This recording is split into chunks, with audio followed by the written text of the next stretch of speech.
Have you thought about utilizing a John Deere financial multi-use account? Visit with Grossenberg Implement today. It's a convenient, easy way to increase your purchasing power and get more flexible payment options, such as no interest, no payment for those that qualify. A John Deere financial multi-use account. Money-saving finance offers to keep your cash flow flowing. For more details, go to grossenberg.com.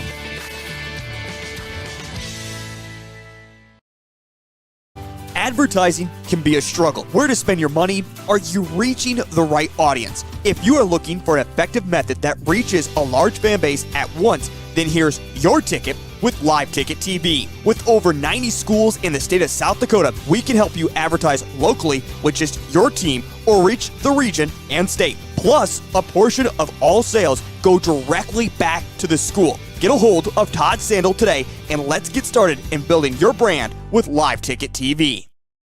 What if we said a bank isn't a place to lock up money? It's a place to set it free. What if the point of banking wasn't to bank at all, but to put your ideas to work? What if your bank asked, what if, a little more? Well, what if we told you we do? We're American Bank and Trust, where what if meets why not?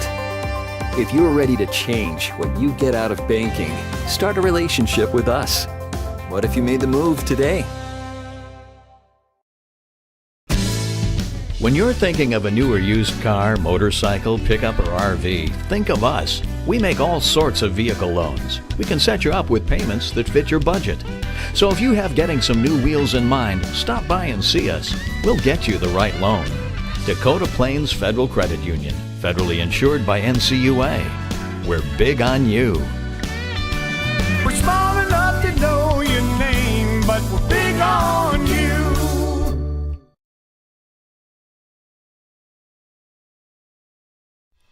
When you're in the need for high-quality replacement auto parts, look no further than Zander Auto Parts and Machine Shop in Pierre. Zander's has been servicing the Pierre area for over 40 years. Their professional parts techs can get you the part you need and get you back on the road.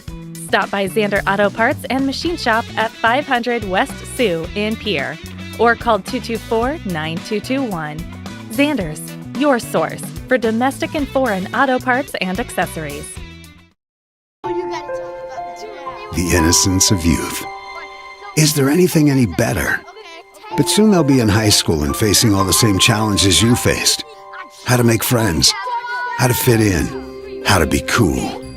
We want our children to have everything they'll need to live fulfilling and productive lives. Make sure the kids in your family are among the more than 57,000 participants here in South Dakota who take part in high school sports or activities. At Ringneck Energy, their mission is to produce renewable energy that adds value to grain and livestock production, enhances the income of their investor partners, and provide a safe, rewarding work environment. Located at 901 Redwood Avenue in Oneida, South Dakota. Call 605-945-6900 or check ringneckenergy.com. A proud supporter of local schools and wishes all students the best of luck in all their activities during the school year, creating economic opportunities in our community.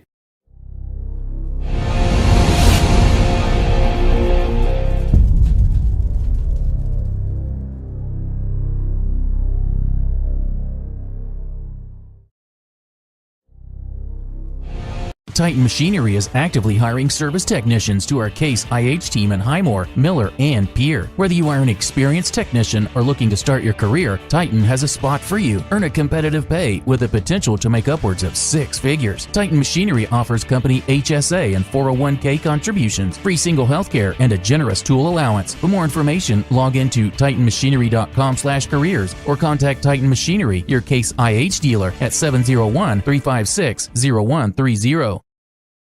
The Best Western Ramkota Hotel in Rapid City supports all South Dakota student athletes and their families. They are conveniently located off Interstate 90, close to downtown and minutes from the beautiful Black Hills. The Ramkota offers sports and family-friendly rates. Guests can relax for free in the indoor water park.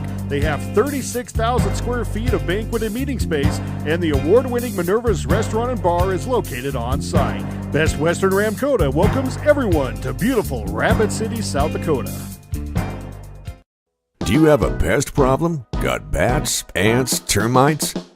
Family owned and operated, Olson's Pest Technicians have had over 50 years experience taking care of pest problems in places across South Dakota, Nebraska, and Iowa. Utilizing brilliant methods such as Centricon bait stations for termites and Vicane treatment for bed bugs.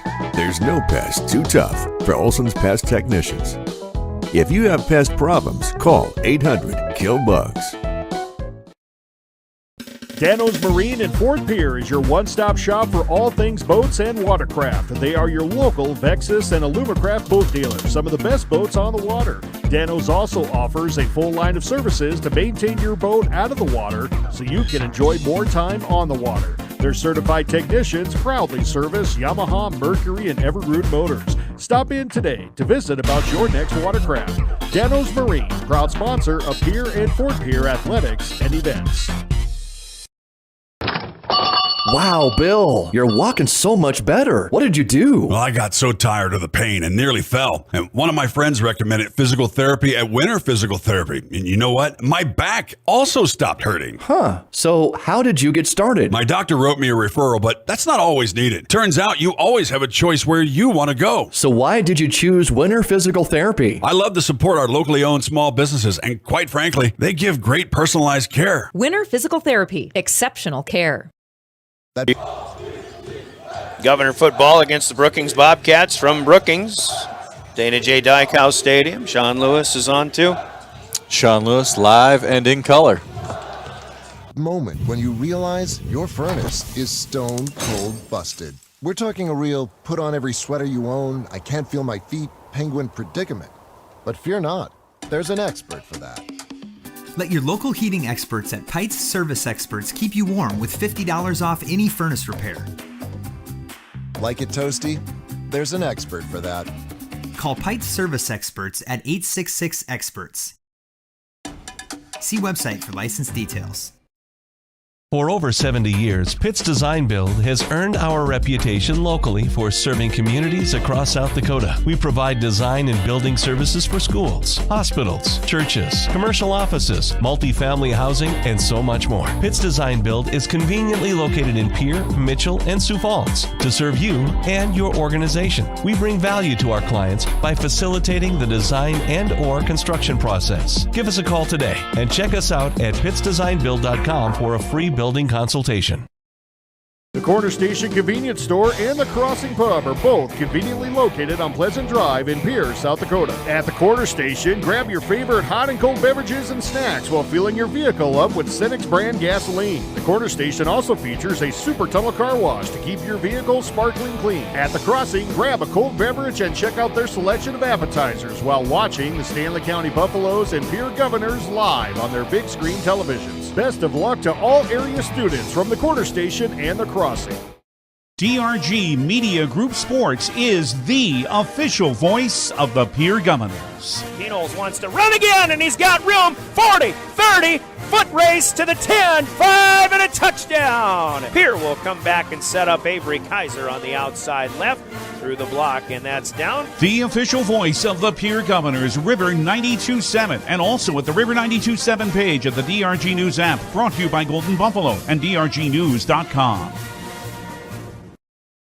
Briggs Trucking and Construction in Fort Pierre provides quality freight transportation services, cargo hauling, excavation, and demolition services. They also specialize in dirt and gravel work for everything from commercial work to new construction. Briggs Trucking and Construction will haul everything from light poles to farm and agricultural supplies. The bigger the job or the bigger the load, the better, as that is where their expertise really shines. Contact Briggs Trucking and Construction at 605-280-2848 or email them at cbriggs25@pi.midco.net to visit about your next project.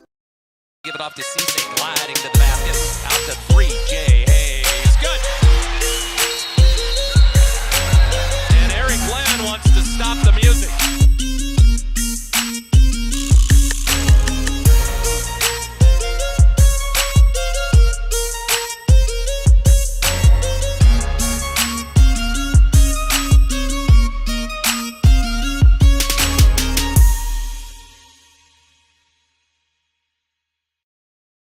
Graham Tire of Pierre is your premier hometown shop, specializing in tires to fit vehicles, from ATVs to large farm equipment and everything in between. At your tire store next door, you can find a plethora of brand name tires that range from 4 to 10 ply and much more. Our highly skilled technicians can handle brakes, heating, and air conditioning. Call us today at 224-8643 or visit us at grahamtire.com. Graham Tire is a proud sponsor of Pierre and surrounding communities' local activities.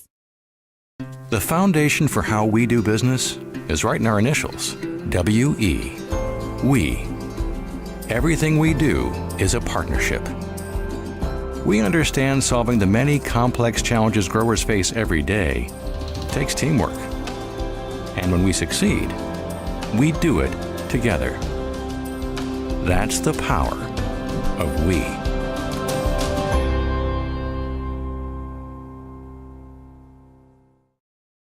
Scott Darnell with Lee Real Estate in Pierre is ready to help you find your dream home. There are 10 things you need to do to buy or sell your home. Number 1, call him at 605-220-2676, and he'll handle the other 9. As your resident realtor on a bike, he will make buying or selling your home feel like a walk in the park, not an Ironman triathlon. Find him on Facebook or email scott@LeeRealEstatePierre.com. Lee Real Estate and Scott are proud sponsors of Central South Dakota Youth Sports and Events broadcast on Live Ticket TV. Lucky for us, life is full of choices, big and small. They define us, make us who we are. And when it comes time for you to choose a car, home, your next big adventure, or start a new business, Farmers Union Insurance has the variety of coverage options to protect each perfect moment. Farmers Union Insurance. Contact your local Farmers Union Insurance agent today. Dimmick Cheese has been making handmade artisan cheese for over 90 years and has over 25 flavors of cheese. Stop by the store for sampling of all the cheeses. The store also offers several South Dakota-made products. And at the store, find Remedy Brewing on tap. Dimmick Cheese offers gift boxes, and fundraisers are available. To find out more, go to the website, dimmickdairy.com, or call 605-928-3833. And don't forget to check your local grocery store for their premium cheeses and cheese spreads. Dimmick Cheese. Dakota Pro Air is a locally family-owned business that has been taking care of farmers' aerial needs since 2020. With locations in Letcher and Miller, Dakota Pro Air is able to provide service to a large area. Ground conditions too wet, or just don't want those sprayer tracks in your field? Give Dakota Pro Air a call for all your chemical and fertilizer application needs at 605-248-2314. Olson Plumbing in Pierre provides complete plumbing and drain cleaning services to commercial and residential customers. Olson Plumbing understands how the simple things in life are often the things we can't live without, and running water is the top of the list. Olson Plumbing offers 24/7 emergency services, and they can be at your location in under an hour in most cases. If you need help with your plumbing system, call Olson Plumbing 605-224-6436. You asked for it. Nonstop flights between Pierre and Minneapolis. Now you can book nonstop flights from Pierre to Minneapolis and Denver on Denver Air Connection. 1-hour flights on 50-passenger jets with fares starting at just $119 one way. Seats are limited and restrictions apply. Business, pleasure, a game, a winter getaway. It's easy when you fly from Pierre. Visit DenverAirConnection.com/Expedia to book your trip today. Skip the drive. Fly from Pierre Regional Airport. Minneapolis flights begin November 30th. Welcome back to the Oahe Federal Credit Union Press Box. Oahe Federal Credit Union, where people are worth more than money.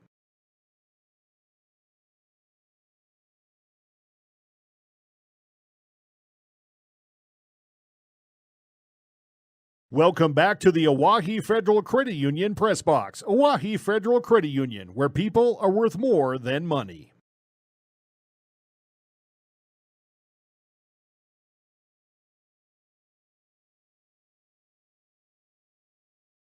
Welcome back to the Oahe Federal Credit Union Press Box. Oahe Federal Credit Union, where people are worth more than money.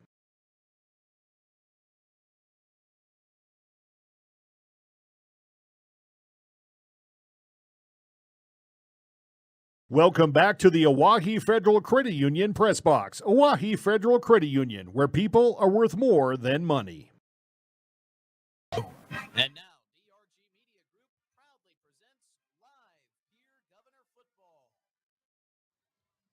Thank you very much, and a very good Friday evening, everybody. Another night of high school football under the lights coming your way as the 7-time 11AA champion Pierre Governors are on the road for the second time this season. We welcome you to Brookings in the Dana J. Dykhouse Stadium on the campus of South Dakota State University. The home team tonight, the Brookings Bobcats.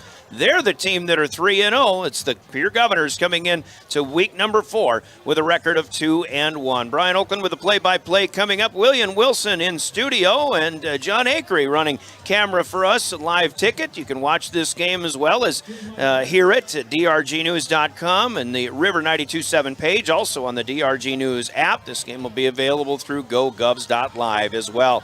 Coach Sean Lewis joins me a little bit later on to provide color commentary tonight, but we've got a good one coming up as the Governors trying to bounce back off of a rare regular season loss, and a rare loss at home at that, as they dropped one 28-14 to the Watertown Arrows a week ago. But a younger team, but still a team that is on the up and up, and it'll be another good test tonight against a Brookings team that comes in, as mentioned, 3-0. This is a team that has not allowed a single defensive touchdown in their first 3 games. They pitched shutouts against Sturgis and Mitchell in the first 2 games. Last week, they surrendered a defensive touchdown to Aberdeen Central, who was up 7-0, but a late touchdown by the Bobcats. They chose to go for 2, and they came away with an 8-7 win to push their record to 3-0 on the young season. This is a team that was very young a year ago and struggled to put just a win or 2 up on the board in the regular season, but already seeing some pretty good strides. So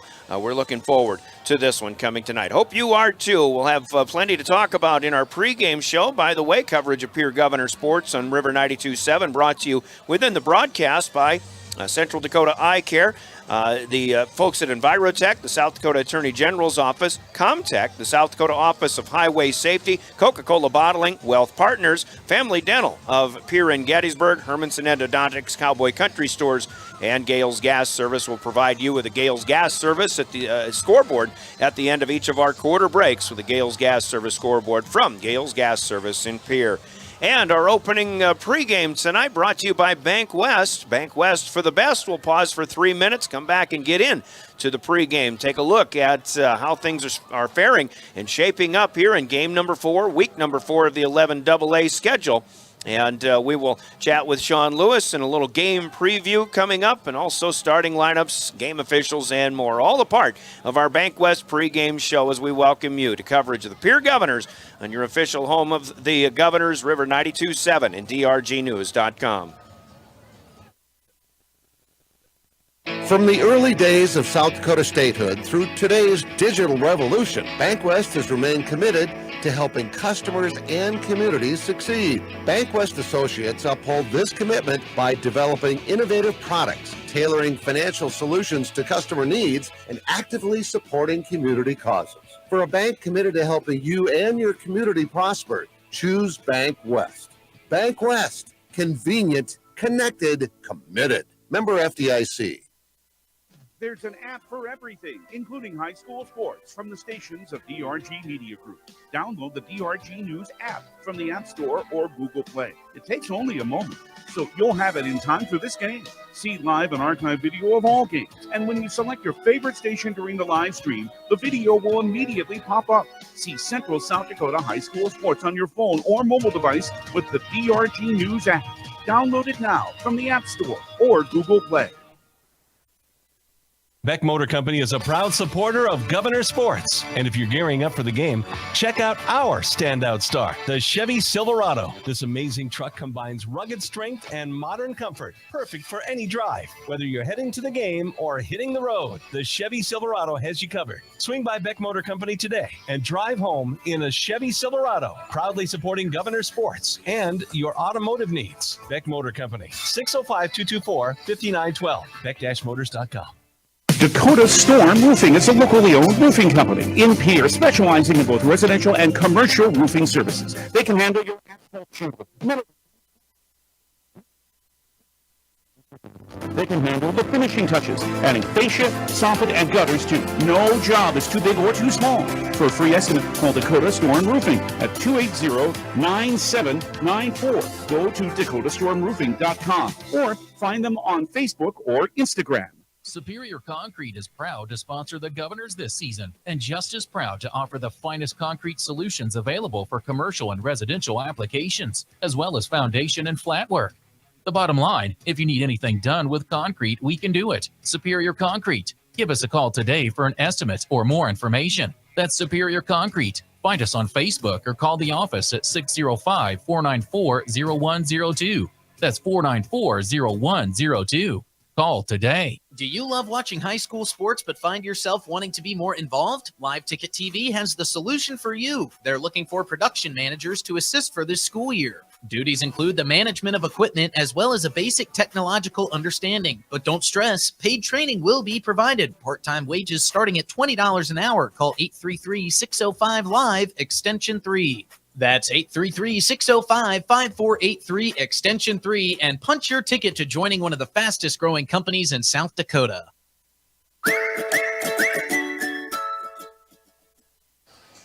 Welcome back to Dana J. Dykhouse Stadium in Brookings, South Dakota. Of course, the South Dakota State Jackrabbits, the two-time defending national champions, play here. And this is a USD guy talking about that, but here we are, as there is a red team that does play, and that's the Brookings Bobcats. They'll take on the green and white of the Pierre Governors tonight. Once again, Brookings 3-0 on the season. The Governors coming in trying to bounce back off of a loss to Watertown 28-14 from a week ago. For those on the road, if you're still making the trip or if you're traveling anywhere this weekend or anytime, the South Dakota Office of Highway Safety reminds us as they celebrate being a part of a team, but certainly remember to buckle up every trip, every time, no matter how far. That reminder from the South Dakota Office of Highway Safety. Let's bring our colleague in tonight. Sean Lewis is going to help us out, and we appreciate having the coach back on this road game. And Coach, I think the first question for the Governors coming into tonight is how they bounce back, or how we expect them to bounce back after a loss. I felt like last week, especially at the end of the game, I saw a lot of frustration. They're down 28-14. I feel like they have a lot of eyes on them and maybe put a lot of pressure on themselves to try to go perfect as long as they could. I think it was inevitable that wasn't going to happen. I think it was a good time for a loss if there ever is one. But now that they've had those conversations, how do you think that this team will come back, and how ready to go are they going to be to try to get a good game put together? You know, I think that's a pretty good reflection, is they were, holding tight and holding their breath a little bit too much early in the season, putting a lot of pressure on themselves. I know the seniors, they were chatting about things over the summer, and you just get to that point where it's like enough is enough, and you find that breaking point, and now it's time for some solid self-reflection. Let's just relax, play the game of football. Okay, we got the one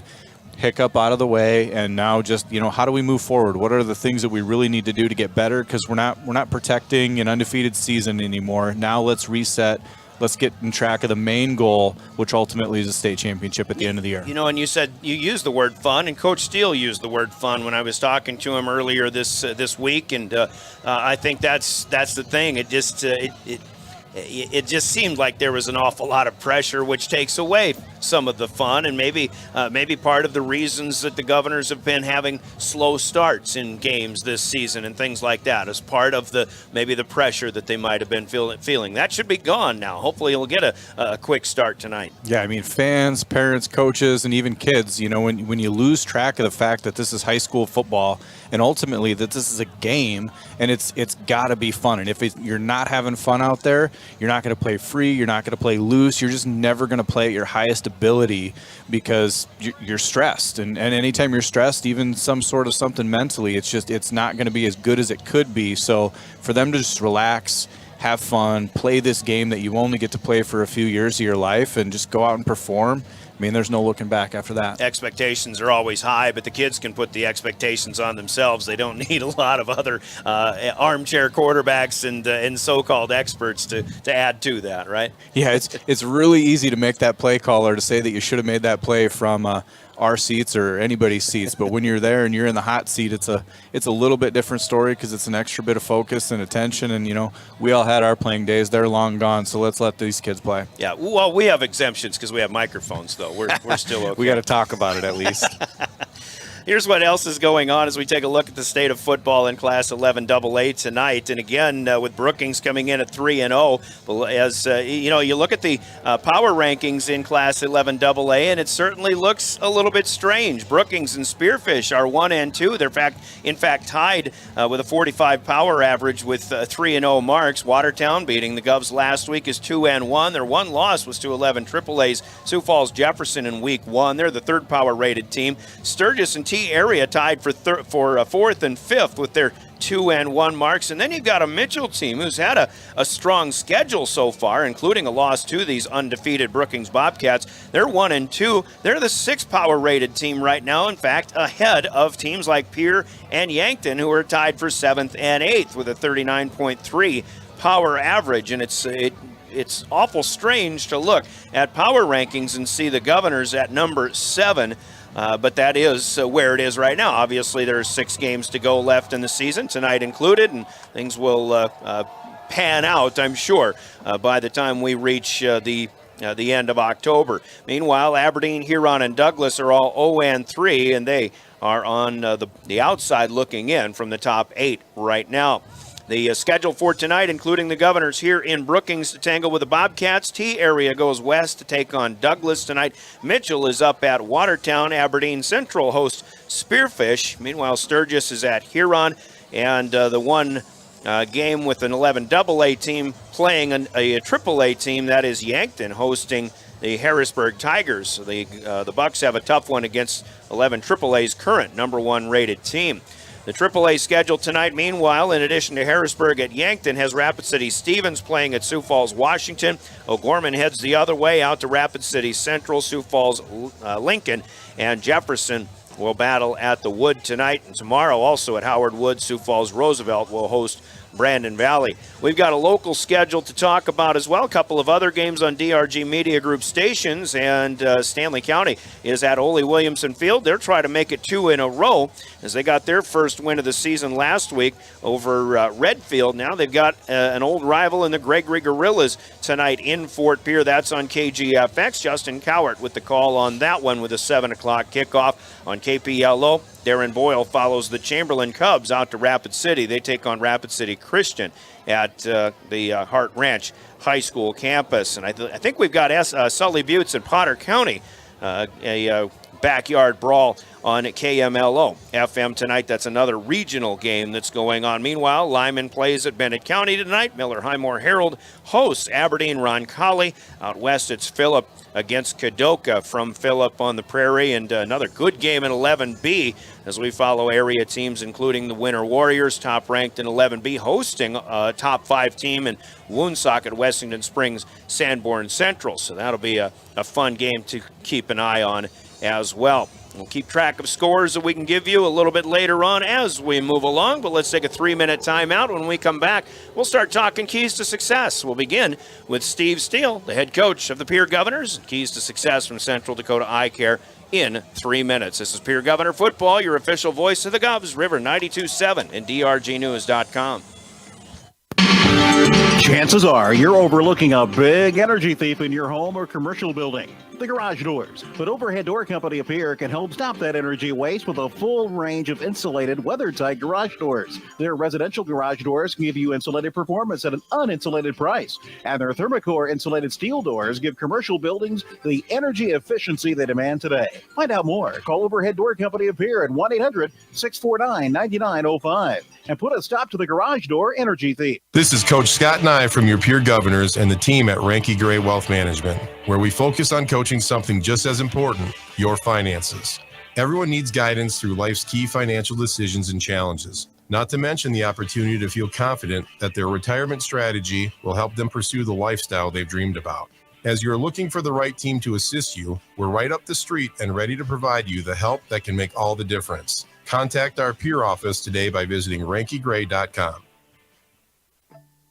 If you want a job where your work matters, you belong at Avera. Here, we've invested in our workforce, because every Avera team member drives our health ministry forward, making a difference in lives and communities every day. We offer competitive pay, great health insurance, and even career opportunities. We're putting people first, including you. Search for local job openings and apply at avera.org/careers. Capital City Ford Lincoln Toyota in Pierre is here for you. When you're looking for a new vehicle, they make it easy. All available vehicle information so you can spend less time researching and more time enjoying your purchase. Shop their extensive inventory from home at capitalcityfordtoyota.com or stop in to Capital City Ford Lincoln Toyota at 518 East Sioux Avenue in Pierre. Count on them for your service needs with convenient scheduling and in-stock parts. Capital City Ford Lincoln Toyota in Pierre, 605-224-7378. Do you dream of a custom home built within your budget and done on time? Kruger Contracting can make that dream a reality. They're a trusted home builder since 2003, and they're going to be upfront and open about cost and transparent about where your money is going when it comes to your new home. Their skilled crew will manage construction of your new home from start to finish. They're located in Pierre and can build your home in Pierre, Fort Pierre, or the surrounding area. Call 605-222-2523. Visit KrugerContracting.com or find Kruger Contracting on Facebook. From the early days of South Dakota statehood through today's digital revolution, BankWest has remained committed to helping customers and communities succeed. BankWest Associates uphold this commitment by developing innovative products, tailoring financial solutions to customer needs, and actively supporting community causes. For a bank committed to helping you and your community prosper, choose BankWest. BankWest, convenient, connected, committed. Member FDIC. All right, game number 4 coming up for the Pierre Governors, and we're with Coach Steve Steele as we talk keys to success in this one. Off of albeit a loss last week, Coach, to Watertown. It doesn't happen very often, but it has happened before, and I think the first question is the response of the kids and how they're responding to a 28-14 loss to a Watertown team that I think on one particular night, at least early in the season, they proved to be a little bit better at this juncture of the season. Yeah, they were, and it was a really good, hard-fought game. And, it's the hardest part is just that our seniors haven't really experienced this. Yeah. Last year's loss to Brandon, it's a loss, but it's not one that you need to beat that team at the end of the year to win it. Yeah. And the year before they didn't experience one. So just that first real having to process the feelings and emotions that go with it. And, I think they did a good job. I think we're in a good spot right now mentally. And, like I said, I think it could end up being a net positive with our response tonight. Yeah, we talked about the after that game about how it could be a huge monkey off of their back. Maybe it takes a little bit pressure off, and now you've got another big game against a suddenly pertinent Brookings team that has a lot of good things going, especially defensively right now. Yeah, I mean, they haven't given up an offensive touchdown yet, Mm-hmm. And their defense is really what makes the team go. They thrive, gives them. They've gotten quite a few short fields from turnovers, and they're allowed to play free on offense because they know their defense is playing so well. So that's going to be a big key tonight is cracking that defense. Last year, Brookings was so very young, and obviously another year older, another year better, another year an opportunity for those kids to gel together. Are you seeing that offensively too, that they're making a lot of improvements? Yeah, I think they're noticeably better. Their running back's very, very good. Their quarterback's looking a lot more comfortable than he did last year, same kid. So, you're seeing positive strides throughout their whole team, but their defense is really what it is right now. Back on that Watertown game, your defensive front I thought was really good. I mean, Jacob Mikkinen was my player of the game, but Johnny Sharon was plugging gaps in the middle. I mean, those guys are making plays and making things pretty difficult for what was a pretty good running team in Watertown too. Yeah, and I think that was one of the biggest takeaways that we took. We were very proud of our front. We felt like we played well and got a game better up front. On both sides of the ball. So, like you said, Mikkinen had a phenomenal game, but I think really everybody that we used really showed that they are capable of playing with those big guys. And, this is going to be kind of an opposite test of that where Brookings doesn't have as much size, but they're very athletic. They're very fast. That game also was a pretty good example of just plays being made at clutch times. And obviously Watertown made a few more of those, but I suppose, cream rises to the top at crunch time, and there's different crunch times, I guess, in that game throughout the game, and maybe something to think about in that aspect going forward too. Yeah, and we said we're a very young team. That was the first loss that they've experienced. But at the same point, that's the kind of the first crunch time that they've experienced as well. And I think when you get into those moments, I think they learned you can't really focus on thinking too much. You just have to play. And I think that, they'll be better for that going forward the next time we get to one of those crunch time moments. Because, again, those are something that it's very hard to do when you've never had it before. You don't know what to expect. And there's only so much you can simulate in practice when it comes down to those. So I think all of that is a really good learning experience for us going forward, and hopefully we're better at it the next time. All right, Keys, against the Bobcats here offensively, I think after that last game, I think you'd like to see get your offense going maybe with a more run-pass balance too? Yeah, I think that was reflecting on, play calling performance. That was something I didn't do a very good job of. I think we kind of got rid of the run a little too fast in the second half there, and we've got to be a little bit more intentional about sticking with that today. And again, keys to the success today is going to be up front. We've got to win the line of scrimmage. They like to drop a lot of people back in coverage, so we can't get throw happy. Defensively, you say they got a stud running back, and I agree with that. What threats do they pose in the passing game? Yeah, I mean, the biggest threat passing is just play action. If they can have success with the run game, that'll open up their play action game. We've just got to make sure we shut down the run. If we're able to do that and they're in predictable passing situations, we've got a lot of confidence we'll be able to stop that. All right, Coach, looking to bounce back. Good luck tonight. Thank you. That's head coach Steve Steele with coach's comments and keys to success in our broadcasts that are brought to you by Central Dakota Eye Care in Pierre. And before we hear from them, I want to ask Coach Sean Lewis about another key to success, and that's going to be turnovers. There were a few turnovers last week, the interceptions and the like thrown by the Govs, and an opportunistic defense in the Watertown Arrows, going now against a Brookings Bobcat team that hasn't allowed a defensive touchdown. They've obviously been pretty opportunistic themselves, and that's just one thing that this is probably one of those games where the cliche is true. The team that turns the ball over less wins this game. And I don't disagree with that at all. I mean, if you can win the turnover battle and gain extra possessions because of that, I mean, the more times that you can put the ball in your offense's hands, the more likely you are to score, sheer numbers. And so if you're on the positive side of that turnover battle, like I said, you're going to get more opportunities. More opportunities means more chance of scoring. So that's kind of how you win the game. Enough said right there. We've got more keys to success coming up. Now let's hear from Central Dakota Eye Care.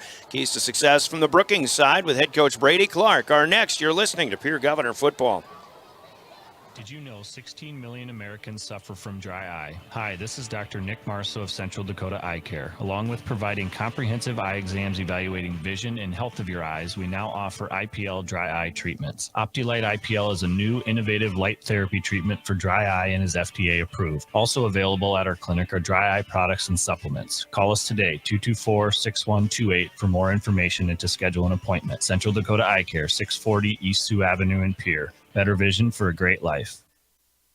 All right, our keys to success continue. We're with Brady Clark, the head coach of the Brookings Bobcats, off to a 3-0 start, Coach. And what I remember from last year to this year is that last year it seems like you had a real young team, and so far so good. 3 wins in your first 3 games, which tells me that another year older, another year better, a lot more gelling on your squad. Things are looking pretty good so far, especially on the defensive side of the football. Yeah, last year's group obviously very young in some crucial spots, and it was a really big learning year for us last year. And ever since that season ended, the boys have worked extremely hard to get to this point where we're at right now, and we still have a long ways to go, but it's been a lot of fun to see their growth and confidence level and just the excitement and energy they're bringing every day to practice. It's been a night and day different, and our leadership has been honestly the number one biggest thing that's helped us get to this point. So it's been a lot of fun. I imagine a lot of excitement coming to game time too, no matter who you're playing. Defense has been pitching shutouts, and I understand you haven't given up a defensive touchdown even last week when you had that gritty, I suppose, gutty call to go for 2 and beat that Aberdeen team 8-7. Yeah, defense has been playing lights out. They're really gelling together as a group. The communication has been really good to see and listen to, and great teams, they communicate. So we're hopefully working in that direction. And I do know that Pierre is going to be a tougher test for us. We are very well aware of that, and we're really looking forward to see how our defense can fare against that high-flying offense of theirs. Yeah, we'll see how that goes. They found a tougher test in Watertown last week too. How much did you see from that game, and what do you expect you might be able to get done, or what challenges will you really face here in this game this week? Well, Watertown, they've got a lot of size. They played very physical football, and just all around, I felt like Watertown played a very good game. And Pierre, I didn't think played their best game execution-wise, but I know for a fact, just as 5 years now we've been playing them. Their coaches do a great job of getting their boys prepared, and they're going to learn from any mistakes they made, and they're going to come back strong and ready to go. So, here's Pierre. They've built a great tradition. They walk on the field expecting to win, and if we want to compete, and then we need to play and execute strong in all three phases of the game. Yeah, I think especially offensively, Pierre is still playing very good defensive football themselves. What can you get done offensively in this game?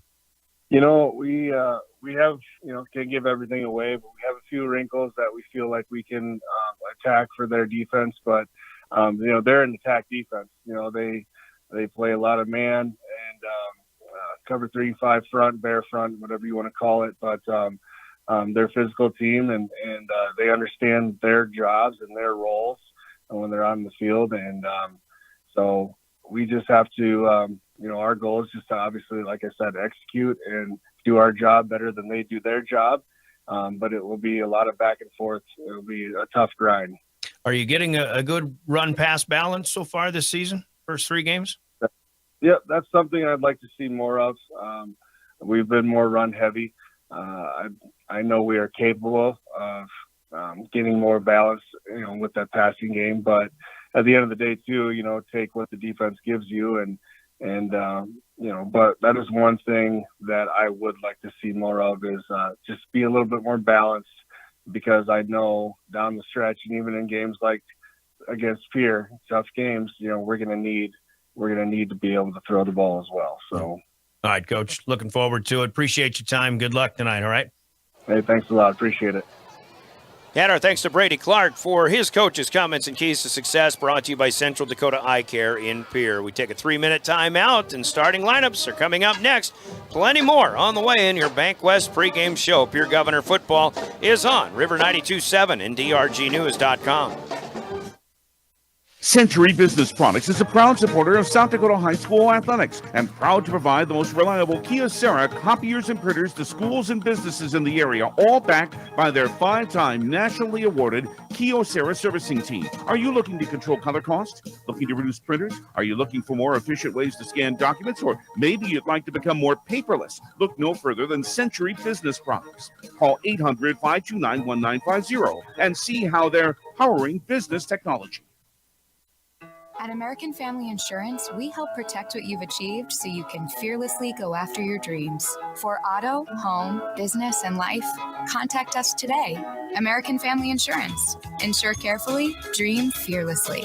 American Family Insurance, Life Mutual, Standard of Ohio and Wisconsin Company, 6000 American Parkway, Madison, Wisconsin, 53783.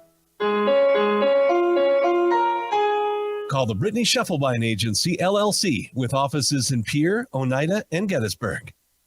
Beck Motor Company is a proud supporter of Governor Sports. And if you're gearing up for the game, check out our standout star, the Chevy Silverado. This amazing truck combines rugged strength and modern comfort, perfect for any drive. Whether you're heading to the game or hitting the road, the Chevy Silverado has you covered. Swing by Beck Motor Company today and drive home in a Chevy Silverado, proudly supporting Governor Sports and your automotive needs. Beck Motor Company, 605-224-5912, beck-motors.com.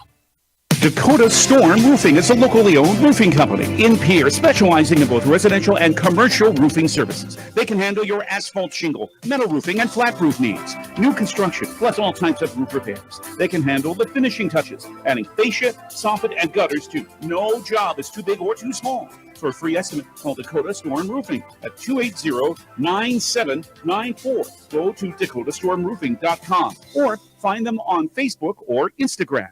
Superior Concrete is proud to sponsor the Governors this season and just as proud to offer the finest concrete solutions available for commercial and residential applications, as well as foundation and flat work. The bottom line, if you need anything done with concrete, we can do it. Superior Concrete. Give us a call today for an estimate or more information. That's Superior Concrete. Find us on Facebook or call the office at 605-494-0102. That's 494-0102. Call today.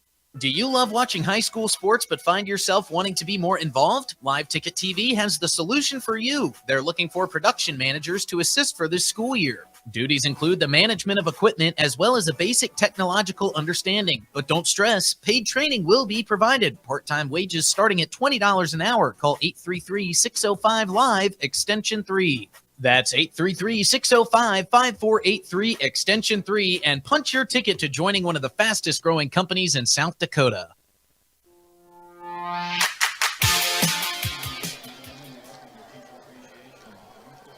Back at Dana J. Dykhouse Stadium in Brookings on the campus of South Dakota State University. Time for the starting lineups. The teams have just come out onto the field, and they'll be lining up for our national anthem. Let's run through the Governor starters real quick, and nothing's changed from last week. Caleb Lounsbury, the junior quarterback. Behind him, Trevor Rounds, the senior at running back, with two wideouts, including George Stalley, the senior, and Carter Shufflebein, the sophomore, who's continuing to impress. Tight ends are Cooper Terwilliger, the standout sophomore, Elijah Bucci, the senior, and at tight end as well. Zayden Rounds, the senior, 260-pound center. The guards next to him are Jacob Mickinen, the senior, 255. Also Max Bogenhagen on the nub, the junior at 235. Baxter Shrimp, the outside guard at senior, at 265. Tucker Ott still filling in for Ty Michael, Ott the 200-pound junior. Yes, those are the offensive starters for the Pierre Governors. Let's pause for 90 seconds, and we'll come back. We'll continue with starting lineups brought to you by Envirotech in Pierre. Chances are you're overlooking a big energy thief in your home or commercial building. The garage doors. But Overhead Door Company of Pierre can help stop that energy waste with a full range of insulated, weather-tight garage doors. Their residential garage doors can give you insulated performance at an uninsulated price. And their Thermocore insulated steel doors give commercial buildings the energy efficiency they demand today. Find out more. Call Overhead Door Company of Pierre at 1-800-649-9905 and put a stop to the garage door energy thief. This is Coach Scott Nye from your Pierre Governors and the team at Ranky Gray Wealth Management, where we focus on coaching something just as important, your finances.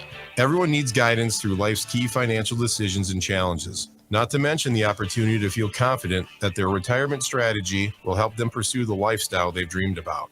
As you're looking for the right team to assist you, we're right up the street and ready to provide you the help that can make all the difference. Contact our Pierre office today by visiting rankygray.com. Envirotech makes life a little bit simpler. No matter what the circumstances, no matter what is handed to you, Envirotech has you covered. One call is all it takes to have easy setup, easy pickup, and easy payment. Call Envirotech at 224-4804 or use their website to pay your bill online at envirotechwaste.com. Use the mobile app Waste Connect. Check their website or receive a robocall for collection schedule due to weather or holidays. Envirotech has you covered. Envirotech sponsoring our starting lineups. Here are the defensive starters for the Governors. On the nose, it's once again Johnny Sharon, the sophomore, 245. Also filling in for Ty Michael on the defensive side yet, as Michael continues to rehab from a sprained ankle suffered in week 1 3 weeks ago at Aberdeen. Meanwhile, E.J. Bucci, Jacob Mickinen are both the defensive tackles.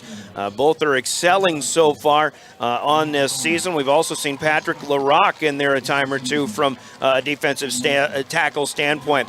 Cooper Terwilliger, one outside linebacker, along with Lincoln Schoenhardt, a junior 160-pounder on the outside. Max Hunsley and Coulter Babcock, the seniors in the middle. Hunsley, a senior at 175. Coulter Babcock, outstanding season running so far, the 220-pounder. In the defensive backfield, Carson Stoser, the senior 160-pounder, along with Porter Hunsley, the freshman at 160. He's been playing well, and again, he's pinch hitting for George Stalley on the defensive defensive side of things. Kellen Hansen's been playing a strong safety, a senior at 170, and Hudson Schaefer, the free safety, the junior, at 175.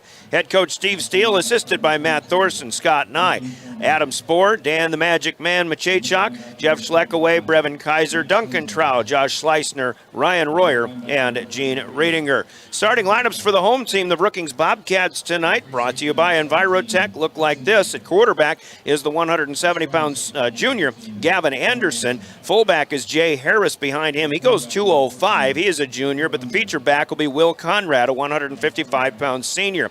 Slot receiver includes Levante Carter, a 170-pound junior. Dougie Thomas is a senior 175-pound wideout. On the line, it'll be Cohen Beanhorn, the senior at 230 pounds. Left guard is Andrew Hahn, a senior 215. Right guard Michael Nelson, a junior at 210. Small guards, but bigger on the tackles. Dylan Reynolds, a 265-pound junior on the left side. Carson Lohr, 225. And the junior on the right side, Bergen Tetzloff, lines up at the tight end spot. He is a 225-pound junior. Defensively, the Bobcats only have a few starting both ways, but Josiah Thomas is a small defensive tackle at 180 pounds, and a senior. Defensive ends are Blake Canigator, a junior at 190 pounds. Egan Jensen, a 205-pound senior. Jay Harris goes both ways. He'll start at a linebacker spot along with Bergen Tetzloff. Gabriel Stern is a 195-pound senior linebacker. Phoenix Sather, a junior at 170. Will Conrad and Dougie Thomas are in the defensive backfield starting on both sides of the football. Charlie Biscard is a senior at 170, and Jones Huntemer, a junior at 170, also in that defensive backfield for the Brookings Bobcats and their head coach, Brady Clark, coming into this game 3-0 on the young season, taking on the 2-1 Pierre Governors. Your starting lineups brought to you by Envirotech in Pierre.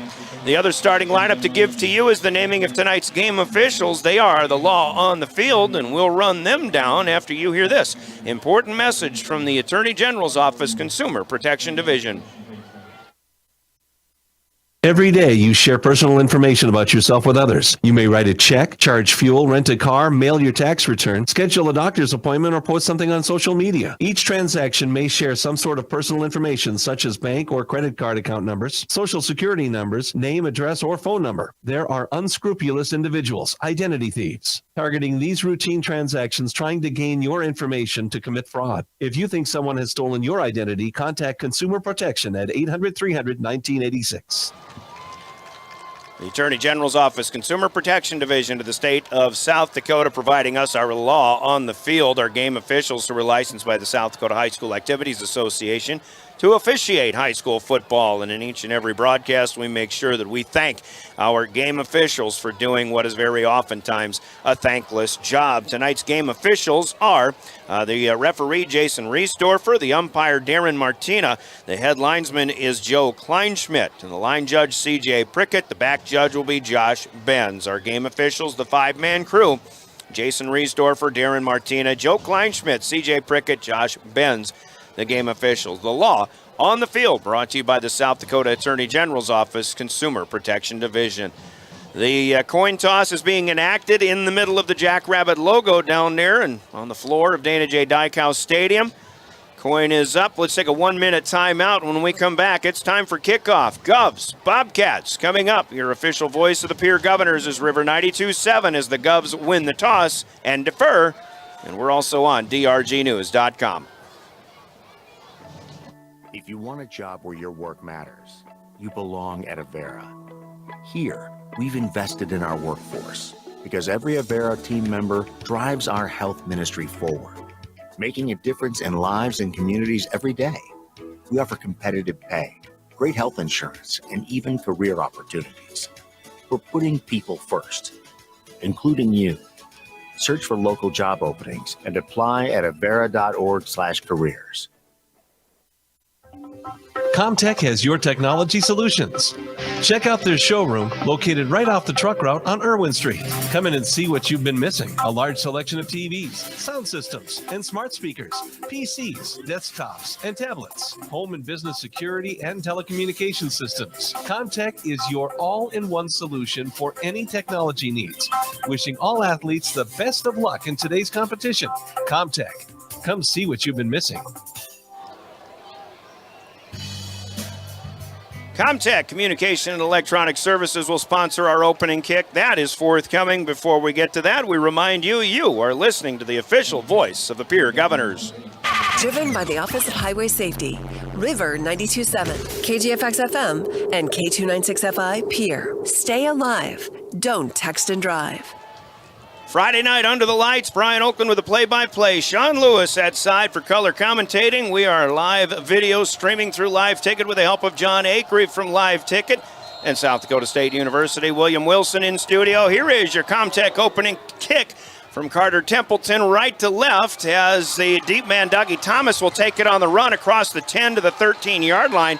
Running far side up ahead of the 20 to the 25. Governors converge, and a good job in pursuit by the Governors special teams. The Bobcats will have it 1st and 10 at their 27-yard line, and here we go. Coach Lewis, a lot of memories on this field, including a regular season loss a couple of years back, but this is going to be a fun one here. Brookings is fired up, ready to go for this one. The Governors, I'm sure, are eager to bounce back from a loss. Yeah, there's just not many years where the Pierre versus Brookings Bobcats is not some sort of knockdown, drag-out brawl. I mean, last year was a little bit different story with a young Bobcat team, but I'm excited for a great football game. Gavin Anderson taking one out of the gun, and he'll inside handoff to Will Conrad, the feature back. They'll start with the left side, but the Governor defense pursues and converges, and they plug up some holes. They start at the 27. They'll get 2 to the 29, and Conrad, who was injured last year when the Bobcats came to Pierre in week 2, as was Gavin Anderson, the quarterback, another junior, sophomore at the time by the name of Jones Huntemer, quarterback that football game. But I think they learned on the fly, and they were certainly a work in progress last year. But they haven't had the strongest schedule so far, but defense has certainly been doing the job. Let's see what the offense can do here. 2nd and 8 from the Bobcat 29. And this will be a keeper for Anderson. He starts left, cuts back to the right, up the alley across the 30, looking for the 35. And it looks like they'll give him the 35, a pickup of 6, and a good job following blockers. It seemed like a patient run for the quarterback that time. Yeah, it was. With that quarterback draw, I mean, he had the option to go ahead and give that or pull it and take it down with the blocker that he had in front of him. And you know, when you have the ability to run with your quarterback, especially in high school, it has a whole nother dimension as the linebackers kind of float out with the motion and opened up his lane in the center. 6 on that carry, 3rd down and 2 for Brookings. The opening possession, the opening sequence of downs in the game. That's a good cut back for Conrad. He'll slip 1, 2, 3 tackles, 40 to the 45, up to the 47-yard line. And Will Conrad, just 155 pounds, but this is a guy who can make himself skinny, not to mention a little bit slippery. And a pickup of a dozen on 3rd and 2 will move the chains, and Brookings has a 1st down. And I think Coach Steele, hinted to it in the pregame. I think that the difference between this team we're seeing this week and last week with Watertown was definitely Watertown big. They just ran straight up blocking. You're seeing a lot of pulls, and they're using the speed of their offensive line so far. So it's kind of impressive that they are able to get there and get there as quick as they are for offensive linemen. Brookings on the far hash mark, heading left to right, which is north to south. Wind is really not a factor on yet another beautiful night for football. Pass over the middle, and this one hauled in by Dougie Thomas for a 1st down into Pierre territory, all the way inside the 40 to the 35-yard line. Well thrown ball, well received, and a nice catch in traffic. Dougie Thomas could be a weapon tonight, and we might see Brookings throw the football a little more than we're accustomed to. Yeah, and I think that's got to be something that they've seen on film, because I was watching during pregame, and I watched them run that exact play and throw it to him both times in pregame. So it's definitely something that they saw to be able to hit that seam in a certain formation. That's a pickup of 18 now. Brookings in Pierre territory at the 35, right in the middle of the field. Fake the inside handoff, and Coulter Babcock will stick with the quarterback this time. He keeps it himself, and Babcock will hit him for a loss. Push him back a couple of yards, but already a loss of 2 where contact was made back to the 37-yard line. And for the first time, the Governors make a good play defensively to try to get the upper hand at the down sequence here. Yeah, and they kind of went back to that quarterback run, having both the option on it again. And that time, Coulter Babcock just said, nope, I know who my guy is. I'm going to stay there and not come off him. And, great job by the defense to rally behind him. So 2nd and 12 from the Pierre 37 this time. Conrad will go in motion. They'll pitch that way to the left side. Conrad looking for a cutback alley. Really can't find one. He'll get back to the original line of scrimmage at best. That's the 35, and the Governors once again making adjustments, Coach, here in just this opening sequence. I think we talk about reading your keys as Babcock did the previous time, and now everybody converging here, and some people are sticking on Conrad, some are sticking on the quarterback, Gavin Anderson. Yeah, anytime you're seeing kind of an option-type team, you have a specific responsibility, and anytime that you second-guess that or go to the wrong one, that's when it's going to kill you. So if you just read your key, go to your guy on any sort of option, there should be no option open and available because Coach Thorson's coached him up to be able to get to the right spot. 4 minutes in, under 8 minutes to go. Gavin Anderson, first quarter, but it's 3rd and 10. Play action, rolling out to the right. Plenty of room now. He will tuck and run. He's got 3 Governors to beat. That won't happen. He'll get to the 30 and then to the 28, but forced out by Cooper Terwilliger, Coulter Babcock, Helen Hansen also in pursuit.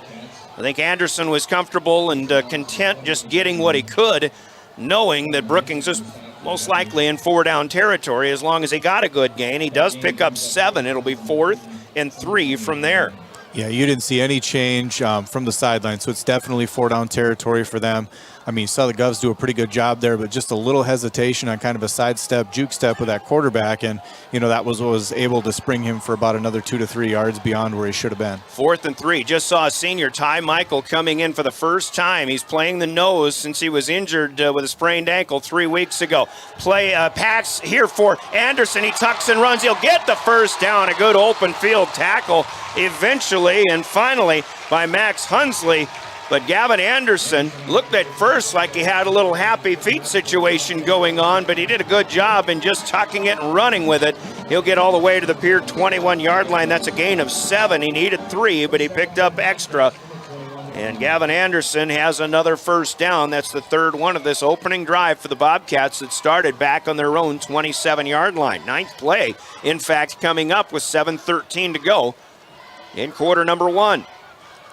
Anderson back in the gun with Conrad to his right. 2 receivers flanked to the right, but Conrad will run back to the left side. Round left guard. Governors wrap him up, a gain of 1, maybe 1.5. And there's Hudson Schaefer coming off the pile. Yeah, and Coulter Babcock with a great read on their guard, going and hitting that hole, meeting the pulling guard in the hole, and then actually shedding him to make that tackle as well. So good job. I mean, he's starting to really key in and pick up the guys. And I mean, if you're a fan and you're watching anywhere from the live stream, you just start watching these guards and their offense, and they're pretty much going to take you to the play more often than not with this Brookings offense. They give Conrad 2 at 2nd and 8 now in the red zone of the Bobcats. Black on black with white numbers, red helmets. Anderson back in the gun right in the middle of the field. Conrad in the backfield as well. This is a pass at first, but Anderson's on the move, looking to the end zone. His receiver breaks off the target, Thomas. Pass was thrown out of bounds, and a good decision there for Anderson as the Governors did give chase. No, good coverage, good pressure. Again, you probably saw that guard go ahead and pull, give a little false step to be able to the side, just trying to suck that defense in to give him just an extra second on that rollout to be able to complete the throw. But great job by Elijah Bucci to be able to get some pressure in there. Carson Stoser kept after that pass, but ran out of real estate and time. Now 3rd and 8. The Governors have bent, but they haven't broken yet. Opening drive of the game. Governors won the opening toss, but they deferred and they kicked off. Brookings again coming up with their 10th play of the drive. 3rd and 8 from the 19. Pitch out to Conrad. Once again, wants to turn the corner, but the Governors moving along with those guards, as Coach Lewis pointed out. They do a pretty good job getting a surge inside the 15, maybe to the 14-yard line here for Conrad.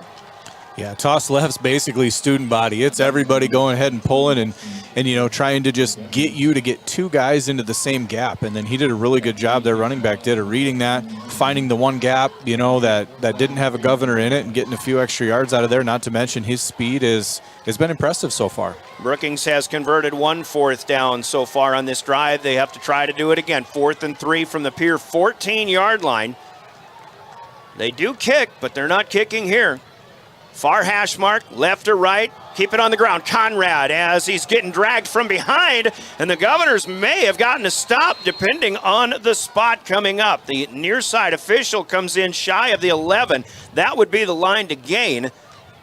The far side official was closer to the 11-yard line, but I think the near side official's spot is winning out here, and this looks like it's going to be short. I think you were correct. The far side official coming in looked like it would have made it. The near side official looks to be just a little bit short. I mean, they're going to come out for a measurement, but it's kind of interesting to see which guy that they're going to give the spot to, and yeah, we're not close enough to be able to tell from here, but I think it is a little bit short. The nose of the football is between the 11 and 12-yard lines. If you can watch, or if you are watching, drgnews.com, the River 92.7 page, your DRG News app, GoGovs Live, wherever you are.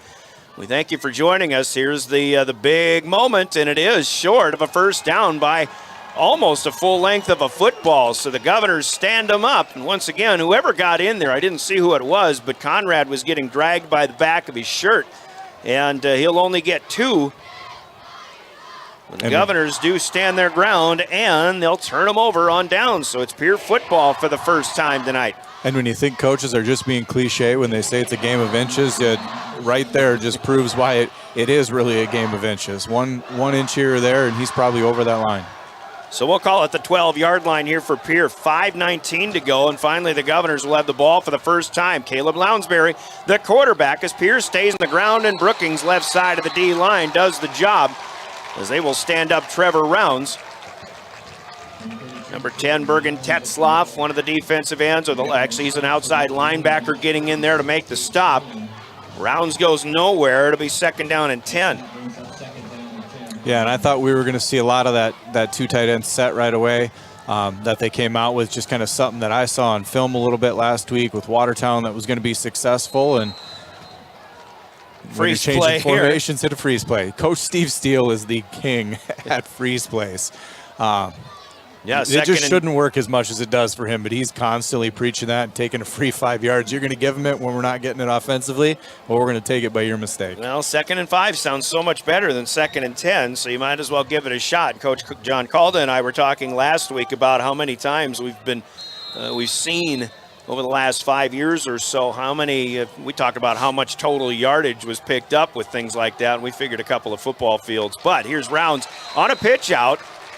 Quick pitch by Lounsbury.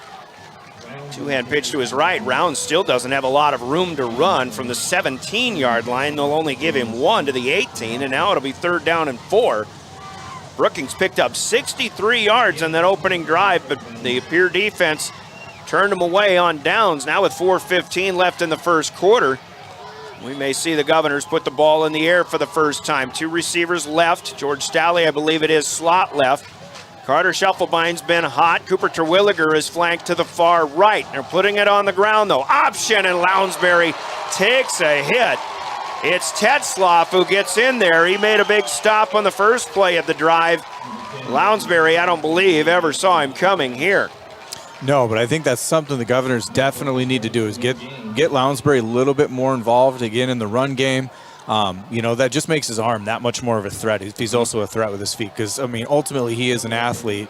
Not a great read right there, but at least nice to see him getting involved. It's got the Brookings defense something else to think about.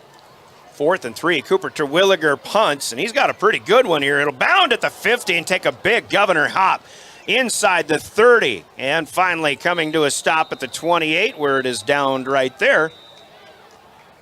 And for the Governors, number 20 getting in there, Tyson Polston. That was a big hop and a big punt there for Cooper Terwilliger, and the Governors aren't going to give up much in the field position game here. Yeah, it kind of makes that offensive series, even though it wasn't exactly what you wanted with getting things down the line. When you can have a special teams punt like that, get some extra yards, flip field position, it was almost like it never happened. Yeah, when you think about total yardage in the first drives, Brookings 63, Pierre 2 unofficially. But, we had a penalty apparently, an illegal shift. If I saw the signal just right, and well, it's going to be a 5-yard mark-off against the Govs. So we'll have to hold the phone here. Had Brookings ready to go at the 28-yard line on their own side of the field, but we'll have to redo that kick. And after, what was, if I do some quick math, my golly, that's about a 60-yard punt. Yeah, speaking of like it never happened. Bounce, yeah. Guess the last play never did happen. So Terwilliger heels on the goal line. He'll hit one to the near side, bounces past the 40. It'll be touched at the 50 and then out of bounds. And we had I don't know if a collision between players, but 11 and 11. 11 for the Govs, Aiden Beam, and 11, Gavin Anderson, the quarterback, was put to the floor. Yeah, I don't know if they got tangled up or whatever. I was kind of watching the ball as it stopped, and the return man looked like he was going to maybe pick it up and take a move, and they just kind of escorted right in front of him, both together. I didn't really see what happened, but it seemed like maybe they just collided and both heading in the same direction at the same time. So anyway, 3:09 to go. Instead of at the 28, Brookings gets help with that penalty. They've got it at the 50 to start possession, number 2 on the near hash mark. Just at the bottom of the Jackrabbit foot on the logo. Will Conrad gets the bounce outside. He will not get away from Porter Hunsley, who has good pursuit from the defensive backfield. In fact, Conrad's going to be dropped for a loss of a yard, and I'm going to suggest, Lewis, here that maybe Will Conrad, against some of the previous opponents for Brookings, he probably turns that corner 9 times out of 10. He didn't get it against the Governors here, and really hasn't turned too many corners in 3 or 4 tries so far. No, nothing for anything huge. And I mean, most of the time your corner is probably not going to come up and make a stick like Porter Hunsley just did, especially if you get around the edge like he did. But, Porter's an athlete, and we can't keep using the phrase that he's just a freshman anymore, because he's been showing us that he's not just a freshman again and again. 2nd and 11, pitch pass. It is Hunsley who will run down Levante Carter. He comes out of that slot, and that'll be called a pass, but Carter, quick receiver, they'll just give him 1.5 yards on the other side, the Pierce side of the 50-yard line. We'll give him 2 essentially. And again, we'll call that a pass, as it was one of those jet sweep pitches, so to speak. You're the stickler on those. Well, because I've seen NFL stats. I'm a fantasy guy. I need statistics. I'm a PPR fantasy guy. Carter gets a point for that reception. He's in motion again, but this time right to left. They're going over the middle this time. Tetzloff, the tight end. 3 Governors around him, and this pass is delivered perfectly to the big fella, Bergen Tetzloff, all the way to the Governor 31-yard line. A pickup touch that. 18. Well, we do have a flag, though. Yep, there's some laundry on the field, and unfortunately, 72, Mr. Patrick LaRoche, you picked it up. You can't touch that, kid. The official nicely told him to set that back down, but I know you can get in a little bit of trouble for picking up a ref's flag for him, even as nice as it may seem. Well, a penalty going against Brookings, so the Governors are going to get a break. I didn't see what it was. It's of the 5-yard variety. Might have been a formation issue, something or other, so we go back to the Brookings 46-yard line. Second penalty against the Cats. And instead of 1st and 10 at the Governor 31, it's 3rd and 14 back at the Brookings 46-yard line, as we have 1:10 counting down. Pierre has only run 3 offensive plays in this already almost finished first quarter. Plenty of good protection here. Gavin Anderson back as clock runs out, though. The Governors get to him, and Anderson unloads to the near sideline. He gets rid of it. Did he get it back to the line of scrimmage? He did. He just got it back. I think the line of scrimmage is at the 46. I think he got it right about to the 47, so just barely got it there. So qualifying for his rule with no intentional grounding. E.J. Bucci was the one who finally got to him, and great job in protection. I think Anderson had long enough to throw the football, but you got to give credit to the Governor backfield covering downfield. So now a punt situation. Brookings misses on an opportunity because of a 5-yard penalty. And their punter is the same as their kicker, Drew Johnson. Good motion. He's got this one high, end over end, and this one bounces off a Brookings helmet. Yep. And that's going to be, well, that'll draw a flag for an illegal touch, I guess, or maybe I didn't see a fair catch call, but if there was one, that might be a fair catch violation, and that's going to be a big help to the Govs. I think that you were correct on the fair catch violation. I didn't see him specifically signal, but when you don't allow him then to come, make a play on the ball and it does eventually hit you in the head, like it did with that Brookings player, that's a fair catch violation. But look at the hang time on that punt by the punter, Drew Johnson. And it is a 15-yard penalty to help the Governors on what will be their second offensive possession. They'll mark it all the way up to the 41-yard line. And that's where Pierre will start. They started on their own 12 on the first drive, went 3 and out. Brookings, who had 63 yards on their opening possession, held to -4 on this one, despite an 18-yard pass play that was nullified because of penalty. George Stolle out of the backfield in motion. Lounsbury wanted to go deep right away, but Stolle well covered by Dougie Thomas downfield. Lounsbury ultimately just keeps it himself. He's going to be brought down at the 40-yard line, back to the 39, in fact, a loss of 2, and we'll in fact call that a quarterback sack. Yeah, it just looked like the play didn't develop. I mean, we had 2 receivers kind of in routes downfield, and it looked like the other 2 were, in essence, blocking, and I'm not sure if there was just a miscommunication on blocking versus somebody else supposed to be en route. Last play of the first half. This is an underneath route to Cooper Terwilliger, who gets hit hard. He is down. Brookings thinks they have a fumble takeaway, but the near side official is calling it down, and we have a Bobcat defender that is slow in getting up. He might be the one that paid the price for the ultimate hit that jarred this loose. But again, Terwilliger is down just across the 40-yard line. The clock reads 000. We are at the end of the first quarter. So we'll take a timeout for the quarter break on the Gales Gas Service scoreboard. We've had action, but we've got no score. 0-0 scoreboard from Gales Gas Service in Pierre. We'll pause for 60 seconds. Quarter number 2 coming up next. This is Pierre Governor Football and your official voice of the Governors, River 92.7 and DRGnews.com. At Jan Bussey Ford and Highmore, they've been building partnerships for life by treating customers right, offering a low-pressure sales process, no haggling over price, passing low overhead savings on, and providing a Ford-certified service department fixing it right the very first time. If you're looking for a new Ford, a quality pre-owned vehicle, a new or used ATV, or a trailer, stop by Jan Bussey Ford and Highmore and experience the difference. Jan Bussey Ford, building partnerships for life. This is what matters. This is beyond X's and O's. This is the difference mutual respect makes. This is what character looks like. This is what defines us in South Dakota. This is sportsmanship. School sports, it's not the outcome that matters most, but the way the games are played. This message presented by the South Dakota High School Activities Association and the South Dakota Interscholastic Athletic Administrators Association. Welcome back to the Oahe Federal Credit Union Press Box. Oahe Federal Credit Union, where people are worth more than money. On that short pass pattern, but the Governors are at 3rd and long, 3rd and 11 it is. Welcome back to Brookings. And a dump off here from Caleb Lounsbury to Lincoln Dilgis, who catches at the 45, backtracks to the 44, and is hit by Bergen Tetzloff and others. And a positive gain here, but the Governors are going to have to punt it again from their own 44-yard line.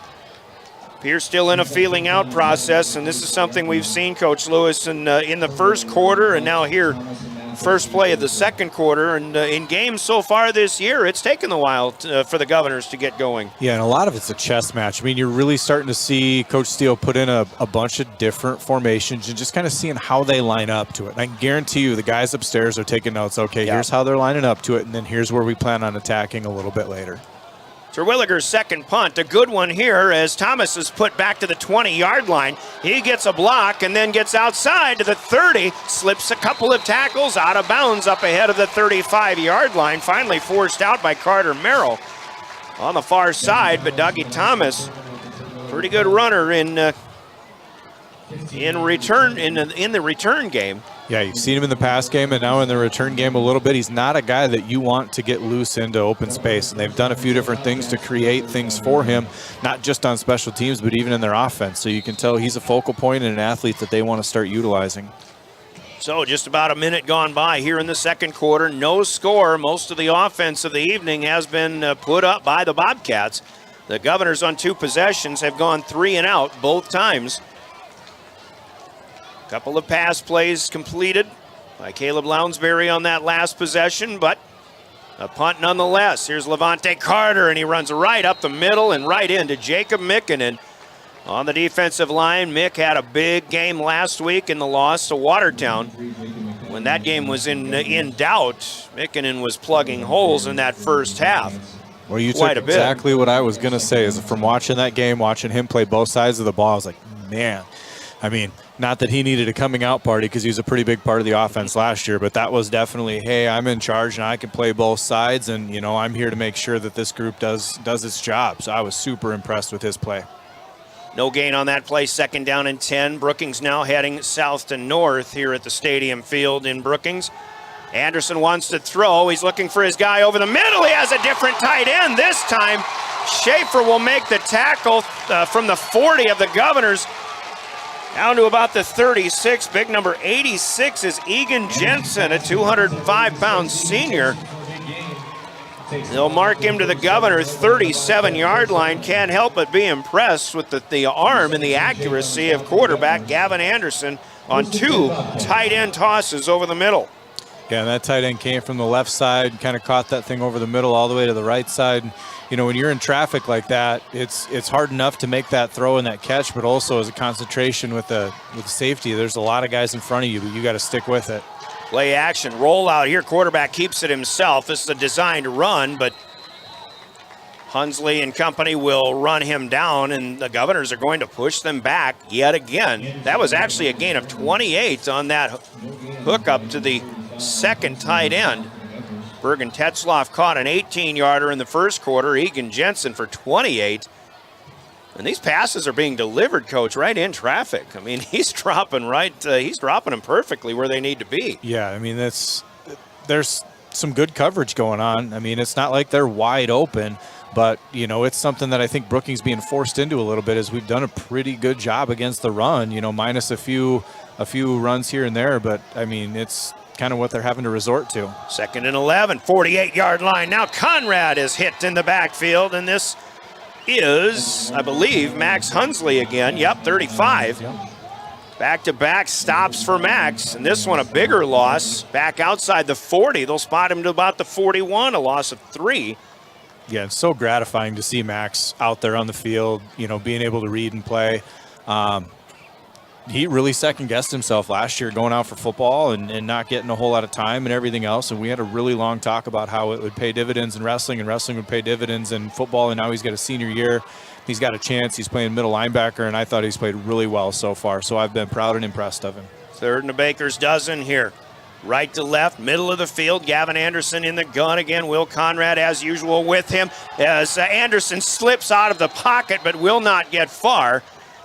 And I don't know if that was a quarterback draw and just hesitation, or if he just figured that the pocket was collapsing that quickly, a.k.a. great job, Governor defense. Either way, it's 4th and double figures, as he'll only get 2 to the 39. Yeah, I think he was looking for one of those seam routes again. To me, it looked like his field of vision was really narrow. It was one of the 2 tight ends on the inside. The outside guys were not really an option, and he saw that they were so well covered. He just decided, I see too much pressure. I got to pull this down in the middle and see if I can squeak something offensive. So Drew Johnson, who had a fine punt his first time, stepped in again. He'll punt it right from the 50-yard line down the middle. The Governors aren't really going after it, and Brookings will have an opportunity to down this one inside the 10-yard line down to the 8.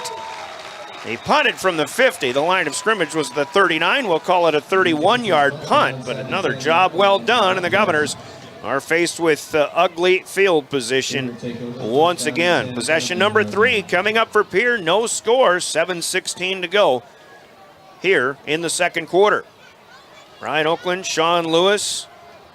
Once again, William Wilson in studio. John Acree pinch hitting for Caleb Brozick on camera for Live Ticket tonight.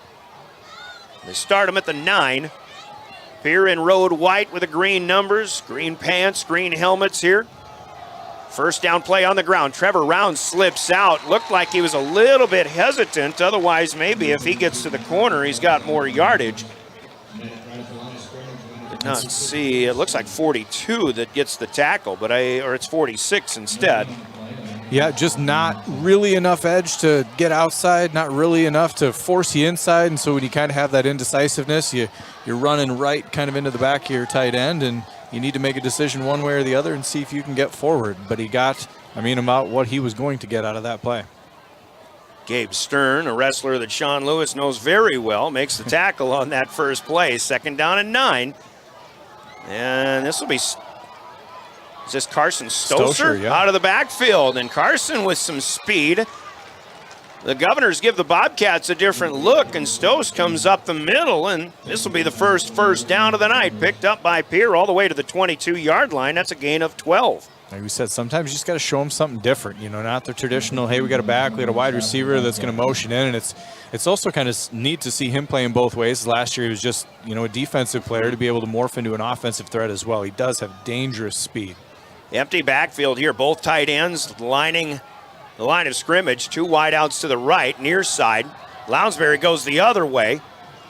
And I believe that shuffle buying out there. And Carter will have another quick first down hookup out across the 30. Wrestled out of bounds at the 33. And the Governors starting to get a little bit of rhythm here. Back-to-back first down pickups. This one gaining 11. And like we had talked when he came out in that, 2 tight end set right away. He's got a 2 tight end set this time. Now it's, Bucci in there, who's, a little bit different athletic threat than we had in there before. But also you're really spreading your receivers out wide. So you got to kind of pick your poison here with your defensive coverage. You still got 2 guys inside. We've now established a quarterback threat of a run.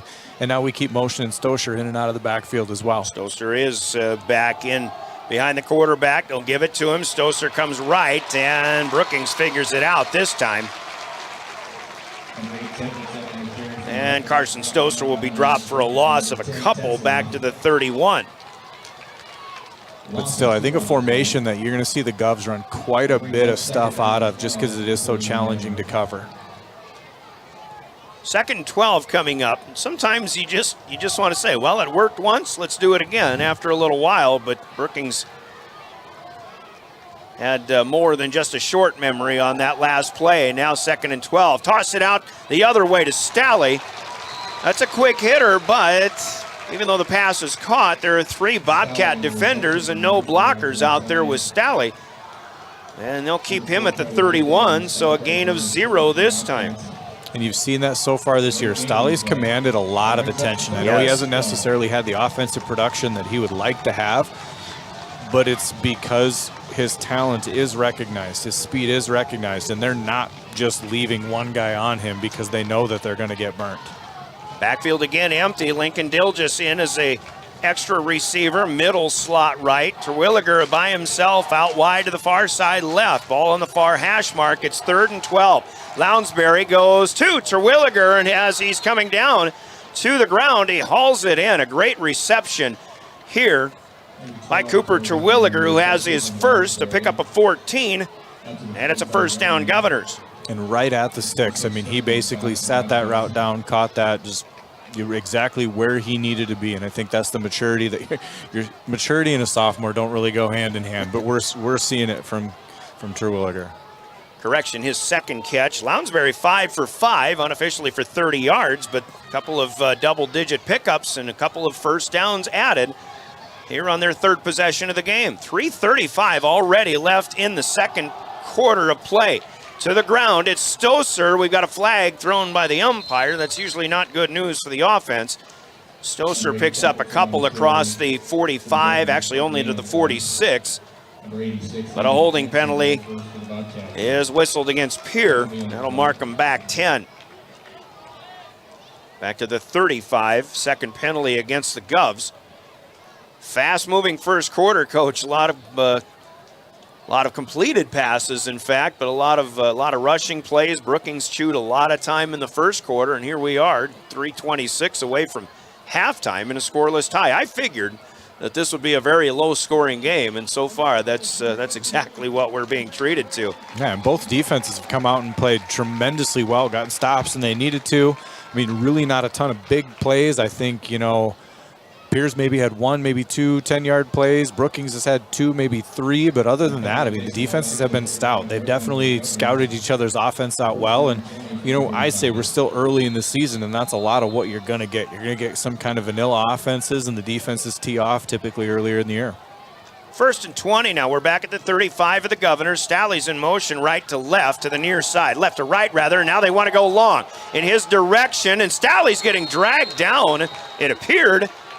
But the pass is out of bounds and no flag coming, so it's incomplete.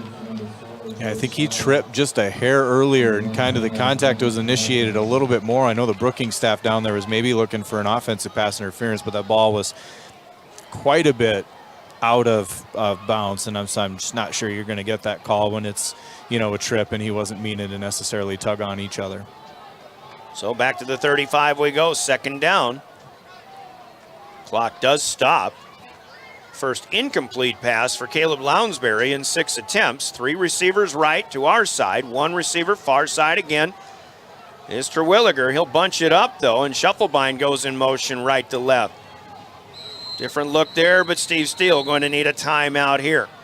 Yeah, you saw some miscommunication right away with who was going in motion. And, I mean, granted, they got everything reset, but you could just tell that the offense was not all on the same page. And so Steve Steele, just as smart as he is, takes that timeout and say, hey, we're going to regroup. Timeout of the field, timeouts in our broadcast, brought to you by Coca-Cola Bottling in Pierre. Grab a Coke. Let's take 30 seconds. We're scoreless with 3:09 left. The 2nd and 20 for Pierre. When we come back in the first half, you're listening to Pierre Governor Football. Being local means more than being just another small-town business. It means showing up for our member owners when they need us, supporting the organizations that empower the next generation of community leaders and agriculturalists, and providing resources to help ensure the communities we live in are here for generations to come. At AgTegra Cooperative, local isn't just about where our locations are. It's about serving our farmers, our employees, and our communities in ways that nobody else will. Welcome back to the Oahe Federal Credit Union Press Box. Oahe Federal Credit Union, where people are worth more than money. Jackrabbits, next weekend, they're idle. Next weekend, by the way, homecoming for the Pierre Governors. They'll have a rematch of last year's state championship game when they host the Yankton Bucks. Here, 2nd and 20, as the Governors have 2 wide open receivers down the near seam, but Caleb Lounsbury just overthrows. It looks like Lincoln Dilgis who had the best shot at it. And the Governors will come back and retool on what will be a 3rd and 20. Yeah, definitely. I mean, good pass protection, great routes run, maybe a little too close together, and he kind of throws it up in between them, and just a little bit too much on it is what looked. I mean, they were both beat, so it would have been a great play if we could have completed that one. First time we've really seen coverage break down a little bit for Brookings. Here's Lounsbury flushed out of the pocket. 3rd and 20 is looking, and there's contact here with Staley. Ooh, yeah. And I'm a little surprised this one isn't drawing a bit of a flag in coverage out there, 15, Jones Huntemer. But Staley's still looking for the flag. He was ready to, it looked like he was ready to go up and at least try to leap for a high pass, but. And I think he may be going and asking. The defender just ran right up his backside. Of course, Huntemer's going for the ball too, most likely, but. The ball wasn't there yet. That's what I would probably be arguing from the sideline, is that ball was not there yet, and he kind of got pushed down to the turf. It was not simultaneous for sure. Tough break for the Govs. 4th and 20. They'll have to punt once again, and Terwilliger gets this one high. A little bit short, but it's taken. Oops, it's dropped. Oop, you can't do. And did he call for a fair catch? I don't know why he wouldn't. There was a lot of traffic there, but. No, he called for a fair catch, then kind of bobbled it, and then almost looked to be taking some offensive steps forward, which you can't do either, but just fall on that ball and take it. Mason Mathis, the deep man this time, and the Governors are turned away. We're still scoreless. And now Brookings has 2:44 left in our opening half of play. Yes, we're in the second quarter. Bobcats will have it at their own 43-yard line. No score yet. This is a situation you'd usually like to see the Governors in, as adept as they are at running the 2-minute drill, but it's Brookings who will try to at least get something on the board before halftime. They'll start on the ground, first down running play for Will Conrad. Up the middle, and Patrick Larocque, E.J. Bucci, the last one's off the bottom of the pile, a 2-yard pickup for Conrad. Conrad running for the 8th time tonight. And also Johnny Sharon in there. You know, another kid that I really thought stepped up to the challenge last week with that gigantic offensive and defensive line that Watertown had. And I mean, he definitely showed up to play, and I was unaware a little bit that he played football at that high of a level, but I'm sure glad to see it. 2nd and 8. Sharon in there again in place of Ty Michael. We have seen Ty once so far tonight, but still won't play too much. Conrad trying to slip through the line here. Will get ahead of the 45 all the way up to the 48-yard line. That's a gain of 3 more. And, Coach, we were talking about Jacob Mickinen in the game he had last week. He was our player of the game, in fact, from the Governor's standpoint. I could have just as well given it to Sharon as the way he played in plugging holes and making stops last week, too. Yeah, just really glad to see him back in our school, back in our uniforms, and just, you know, in Governor Green where he belongs. We took him to wrestling camp, kind of got to dust off the cobwebs a little bit, but so far in his football performance, I'm sure happy to see what he's done. 3rd and 4. Big play here for the Governor defense, and they will come and rise to the occasion. Coming in there once again, I think that was Max Hunsley making another stop, and Conrad hitting the backfield. He may have lost a yard back inside the 48-yard line. The Governor defense makes a stop, and I imagine Coach Steele has called a timeout. The clock has stopped at 1:16, trying to save time as much as possible. We've got another Coca-Cola timeout on the field. Let's take it with them. 30 seconds, and a Brookings punt, we assume, coming when we come back. You're listening to Governor Football. Hey Josie, why so glum, chum? I can't find a way to get my whole group to one spot without taking all these cars. You haven't heard of Denwall Transportation? They have luxury seating buses with air conditioning, outlets to charge your phone, and other must-haves for traveling. Whoa, no way! Yeah, you should check them out. Where can I find them? You can follow them on Facebook or denwalltransportation.com, or hey, let's give them a call at 605-532-3836. Denwall Transportation, let us do the driving. Welcome back to the Oahe Federal Credit Union Press Box. Oahe Federal Credit Union, where people are worth more than money. Dana J. Dykhouse Stadium. Brian Oakland along with Sean Lewis here. The Governors will get ready to field a punt on 4th and a long 4. Drew Johnson will punt for the 3rd time in a row for the Bobcats. Good snap, and he'll step in and boot it. It'll bounce at the Pierre 20-yard line and stay pretty much right there. It, in fact, will bounce in Pierre's favor back to the 24-yard line. Yeah, if nobody else is a fan of this game, you've definitely got one in me up here. I know you are. I love good defensive battles. Everybody else loves to see super high scoring, and you know, I like to see well-prepared defensive that are just, you know, it's scouting teams out. It's knowing what they're going to do, and then it's read and react. To me, it's fundamental coaching, you know, throughout the week, and so it's really fun to see that, you know, that level of preparation go into it. 1st and 10. It's at the 24. The Governors will start with a swing pass out to Carson Stoser. He will churn ahead and get across the 30 to the 31-yard line. A pickup of 7 on 1st down. The Governors have just one timeout to use here in the last minute of the first half. And for those of us who aren't aware, 7 straight state championships, and the defensive genius of, more than half of those is with us. We've got a pick off by the Bobcats as Lounsbury does not see Jay Harris just sitting at home from the linebacking spot. Lounsbury threw it right to him, and Harris picks it off at about the 30-yard line and walks it in for 6. There was nobody who was contesting that play. And a defensive score by the Brookings Bobcats as they are on the board with 36 seconds left. Yeah, just not a.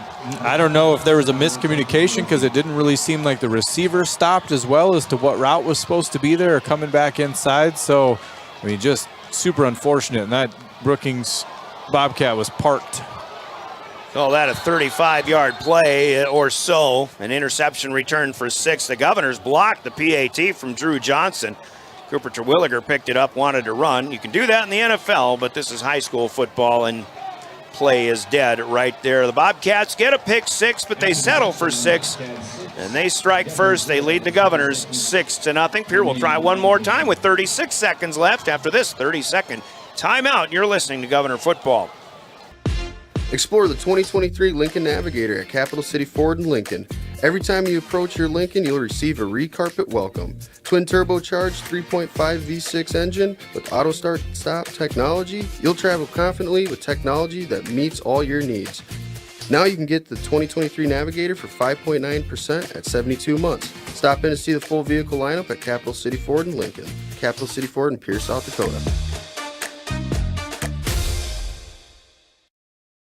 Now's your chance for a great deal on smoking fast fiber internet from Venture Communications. Upgrade to the speed you need, up to 1 gig. And with whole home Wi-Fi included as part of your service, experience no-lag gaming, your favorite music, web surfing, HD video streaming, and connect to the latest smart devices. If you're ready for an upgrade, call or visit Venture Communications online. Allied Plumbing and Heating is your contact for... Welcome back to the Oahe Federal Credit Union Press Box. Oahe Federal Credit Union, where people are worth more than money. Lounsbury see, do you think, on that? He just didn't see the linebacker staying at home, and Harris just had it thrown right to him. Yeah, you typically expect that linebacker to be playing a little further off if you're playing a screen, and, you know, maybe the screen went to the wrong guy, and, you know, they just switched to who was the up guy and who was the back guy. But Squibber taken here at the 22-yard line, and the Governors come straight up the far hash mark, and Carter Merrill with a great return. I think he had one guy to beat. Otherwise, he might have taken it the distance there. It gives Pierre field position up near midfield. And I think Brookings just was expecting better field position in their favor than having Pierre start at their own 49-yard line. Pierre still has a timeout and 30 seconds to work with here. Yeah, and here's where you want, you want your quarterback to have about the shortest memory possible and get back in here, just get right back on the horse and, you know, make a completion and drive us down the field. 5 eligible receivers. There's a shot to Shufflebind, but a good play from behind. A nice job in coverage by Blake Cannigator. He was late to Shufflebind, but once Shufflebind had his hands on it, Cannigator comes from behind, or was that Will Conrad? I thought it was number 7, but Conrad was the one celebrating. And it is Conrad breaking the play up. Yeah, good job by the corner there to be able to go up and attack the hands. He didn't try for the tackle. He went and attacked the hands, and, you know, he got the ball to come out. You want to see us be able to pull that ball in, and then he attacks the hands, and we're able to run for a few more. Lounsbury down the middle looking for Shufflebind in traffic this time, overshoots everybody. And maybe we had a wide receiver up towards the top. You've seen everybody kind of converge down through the middle, and I think we had George wide open on the other side. But Lounsbury was rolling in the opposite direction that time. I like the first play, especially a good aggressive downfield throw, obviously with some necessity to it, but still with a timeout. It's third and 10 from the 49. 17 seconds left. I think first thing here, I think you still want to get at least a first down, obviously, but you don't want Brookings to have to be able to stop the clock and get another opportunity. They'll go long again. Near side, Shufflebind has a step. He's tripped up again, or a Governor receiver tripped up again, and no flag this time either. Well, boy, that was close. You got to take some notes on the other side of the ball and realize that, hey, you know, they're making them play. They're letting them play and, you know, being real physical and everything. So, hey, let's flip this to the other side of the ball. When they're running their routes, we can get just as aggressive and physical with our hands. I think one thing you'd like to see, certainly, and maybe a little more of, is Lounsbury timing it right with his receivers from time to time. He's overthrown a couple of them. That throw was right where it needed to be. It was just unfortunate that the play wasn't made. 9 seconds left. Pierre will give it a chance. 4th and 10. Lounsbury fakes right, shuffles back to the left. He's looking for Shufflebine again, but this one is overthrown. It'll be 4 incomplete passes. The Govs will turn it over on downs. Brookings leads 6-0, and that is how the first half will come to an end. And boy, the Bobcat fans are loving it. They are 3-0. Bobcats are taking a 6-0 halftime lead into the locker room. Our score on the Gales Gas Service halftime is 6-0. Brookings leading the Governors. Scoreboard from Gales Gas Service in Pierre. Here at halftime, we'll pause for 3 minutes. Our wealth partners, Ameriprise Financial halftime report coming back as you listen to Pierre Governor football and your official voice to the Governors, River 92.7 and drgnews.com. Business, farm, commercial, and residential plumbing needs located in Pierre. No job is too big or small for Allied. Put our over 50 years of experience to work for you. At Allied Plumbing and Heating, the only surprise we want for our customers is how fast they get the job done. That's why we offer free estimates on every single service, no hidden charges. Give them a call today at Allied Plumbing and Heating. Remember, you can rely on your allies.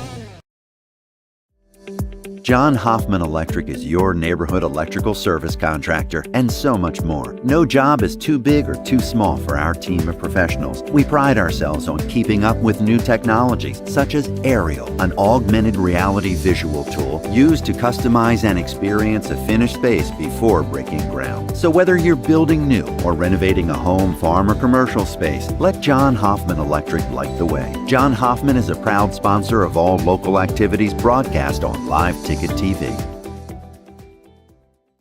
Starting the first bank in South Dakota was the easy part, earning the confidence of local farmers, helping families account for their dreams, and securing the future for countless businesses took us a little longer. We owe it to the hard workers, big dreamers, and forward thinkers out there. Thank you for making South Dakota a great place to call home.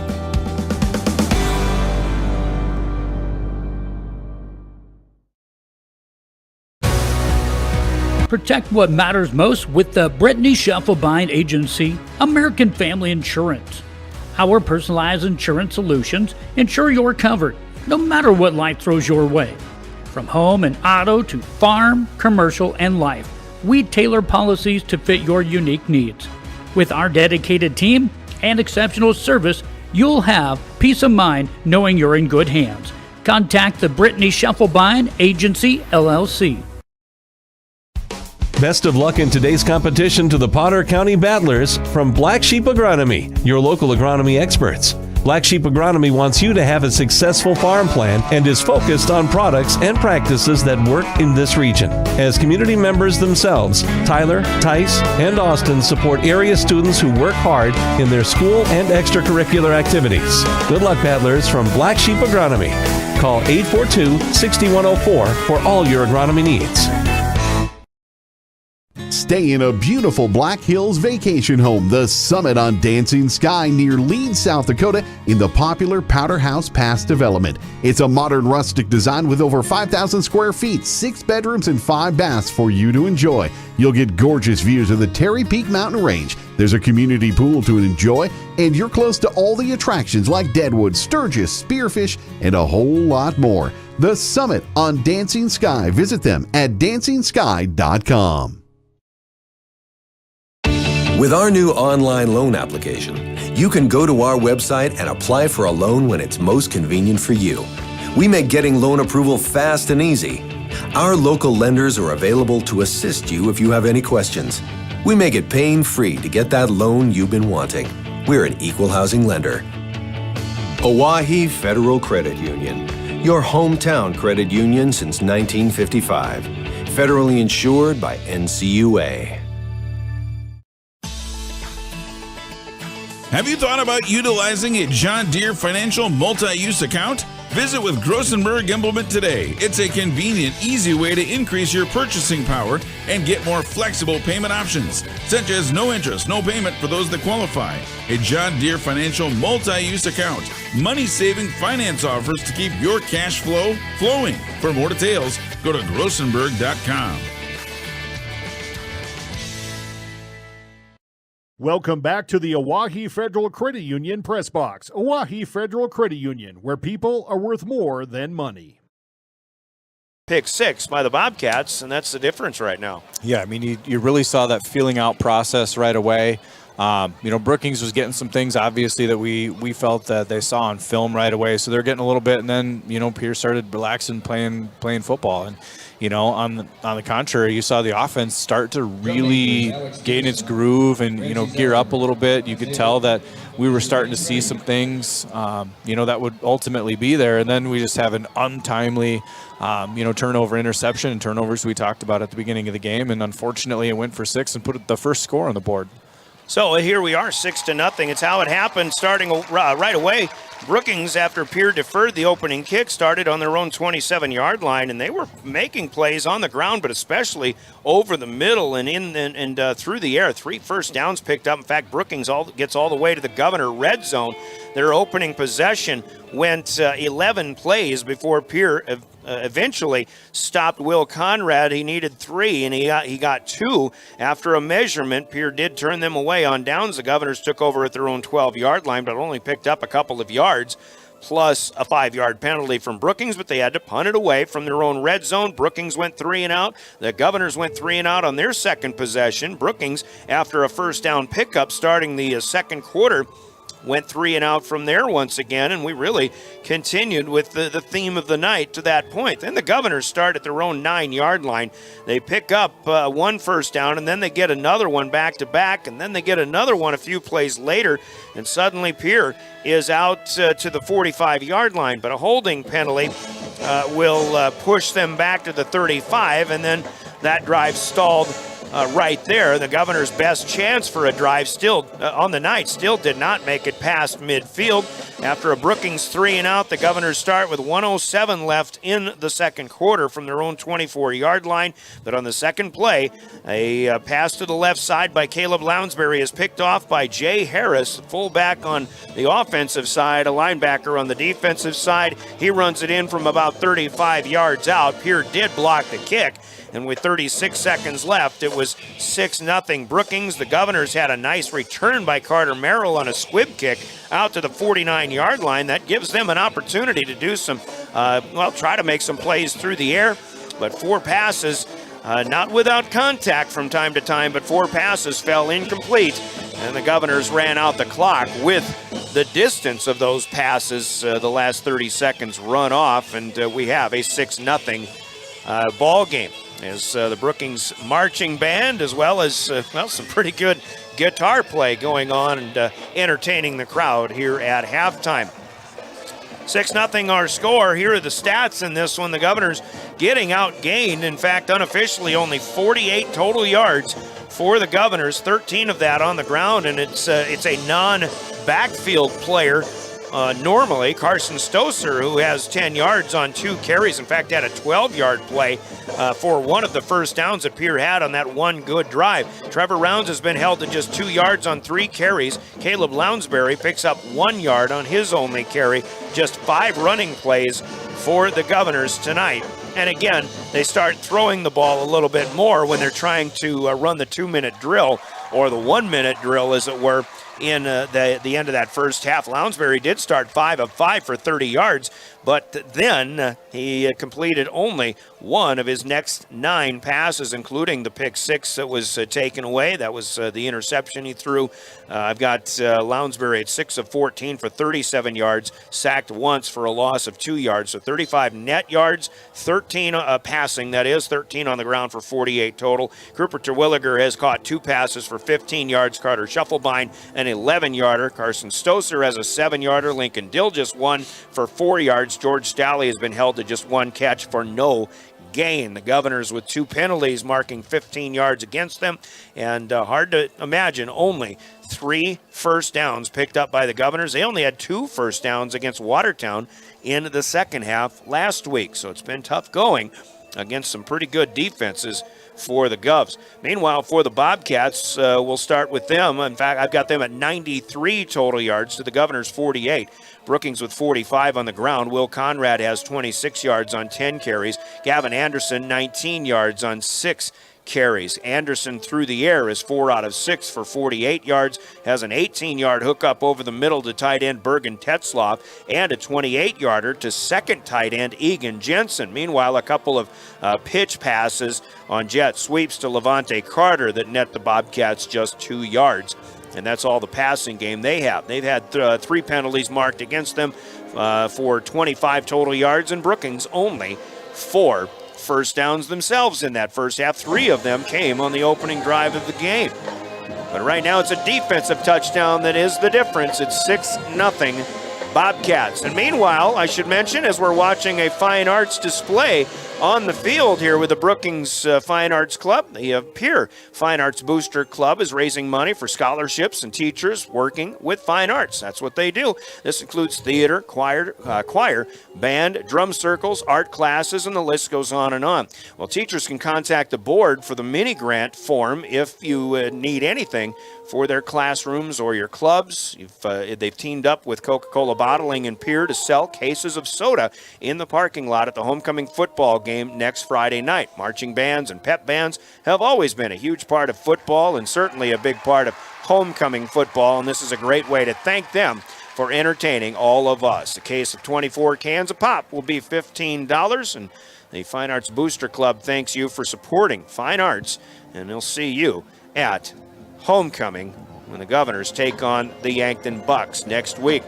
6-0 here. We'll take another 3-minute break. We've got a little bit of an extended halftime with the entertainment going on and other things. We'll come back and we'll take a look at scores, and we'll have more conversation with Sean Lewis and about this and that and everything else. And right now has Brookings on top. 6-0 here at the half in Brookings. You're listening to Pierre Governor Football.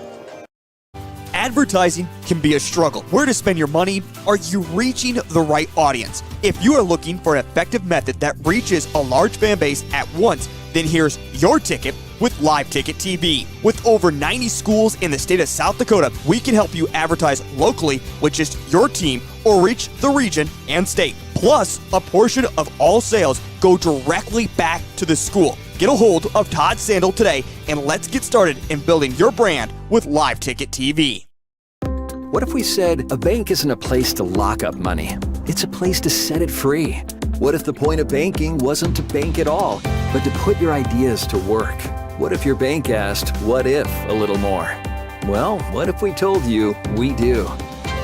We're American Bank and Trust, where what if meets why not? If you're ready to change what you get out of banking, start a relationship with us. What if you made the move today? When you're thinking of a new or used car, motorcycle, pickup, or RV, think of us. We make all sorts of vehicle loans. We can set you up with payments that fit your budget. So if you have getting some new wheels in mind, stop by and see us. We'll get you the right loan. Dakota Plains Federal Credit Union, federally insured by NCUA. We're big on you. We're small enough to know your name, but we're big on you.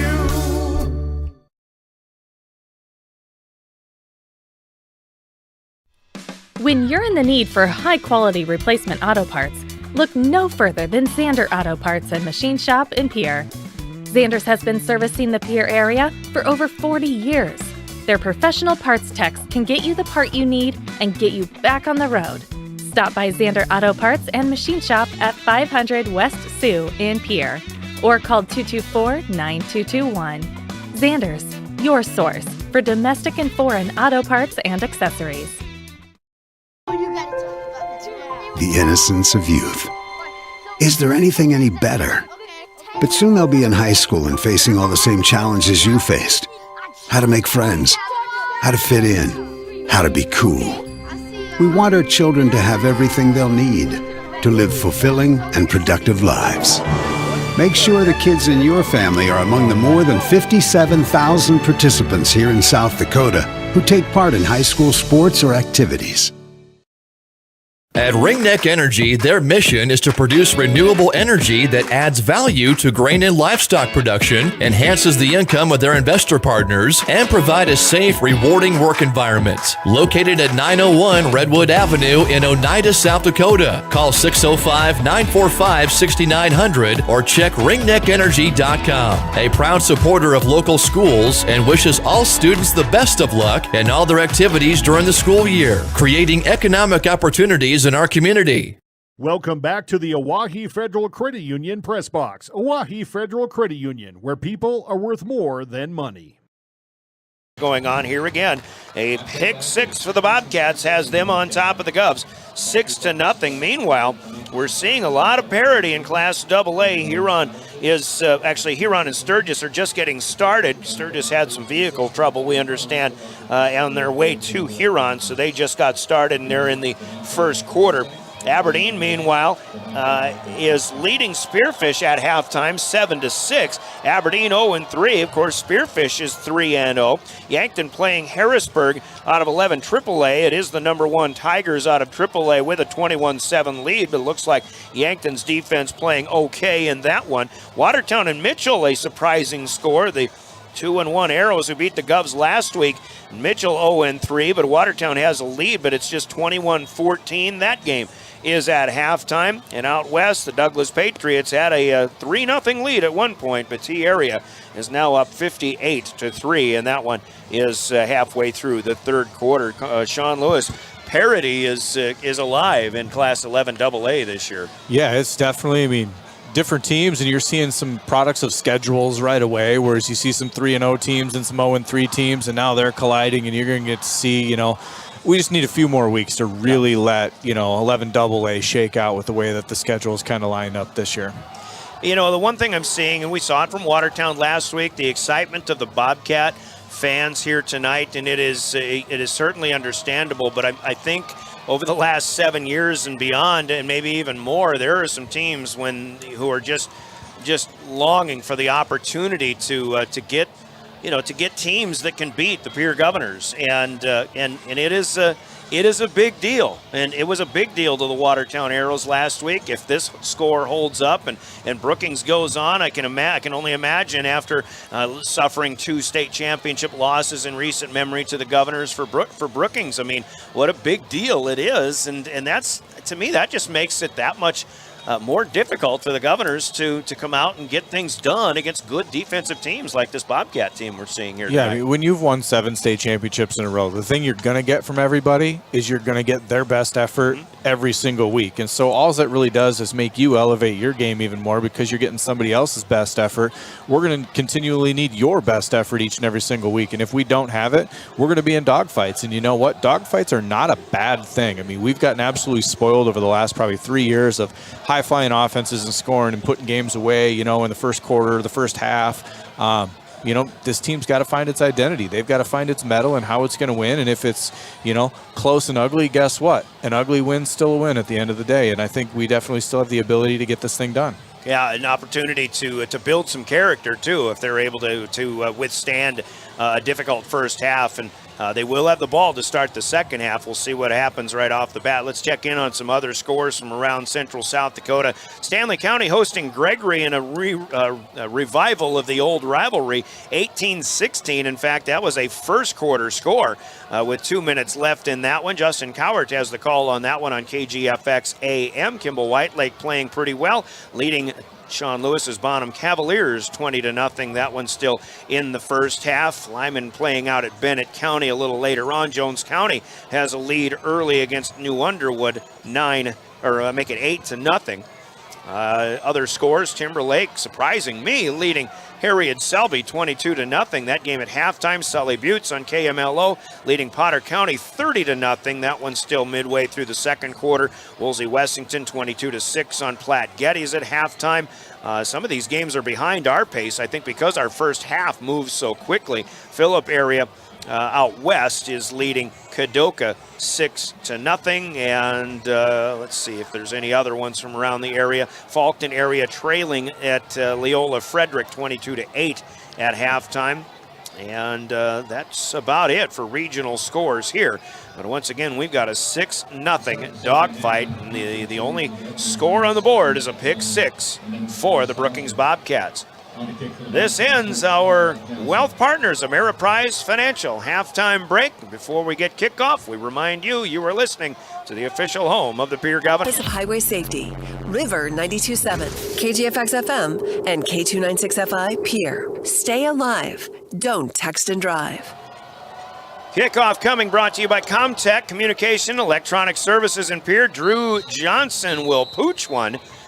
And it is taken at the 32-yard line by Aiden Beam on one of the uplines for the Pierre Governors. And as he catches that, he had to go low, and his knee is on the ground. They'll spot the Govs at the 31-yard line. So, first opportunity, Coach, to see what the Governors have, see what adjustments can be made. Nobody makes better halftime adjustments than the Govs and their coaching staff. This might be a good indication of what's happening on these first few plays. Yeah, and I think you're going to see the Govs come back to the run, which maybe is a little odd to say with, not a ton of success in it in the first half, but something we got to definitely get back to and establish and not be predictable.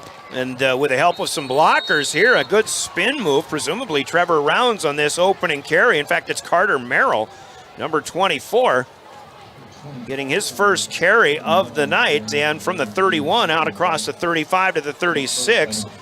Good 5-yard start for Merrill, and again, you gotta pat the back of the blockers to help move that pile.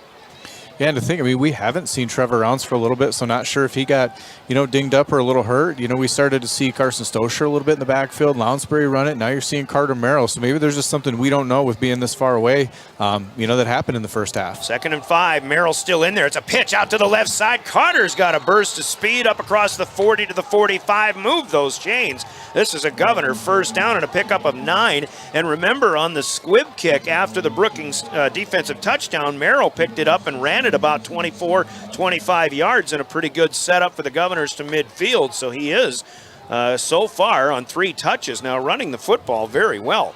Yeah, impressive so far. Next man up. Somebody else has got to tote the load here and get us going in our normal offensive stuff, and this is what we're seeing. Staying on the ground, he spins away from first contact over on the left end. Ahead of the 45, picks up 2, it looks like at best, about to the 47-yard line. Yeah, and you think early in the game, Lounsbury started off 4 for 4 when we were pretty balanced in the run-pass offense. And then you get towards the end of the half and, obviously we didn't see Rounds in there. So he wasn't in there. We were really spreading it out and kind of forced in throwing scenarios. And then he, goes 0 for 4 or 0 for 5 or whatever he went in the last couple. So not being predictable is, in the benefit of your quarterback. Stalley in motion to the right side. Lounsbury going to fake and roll out. He's looking for Terwilliger, giving chase.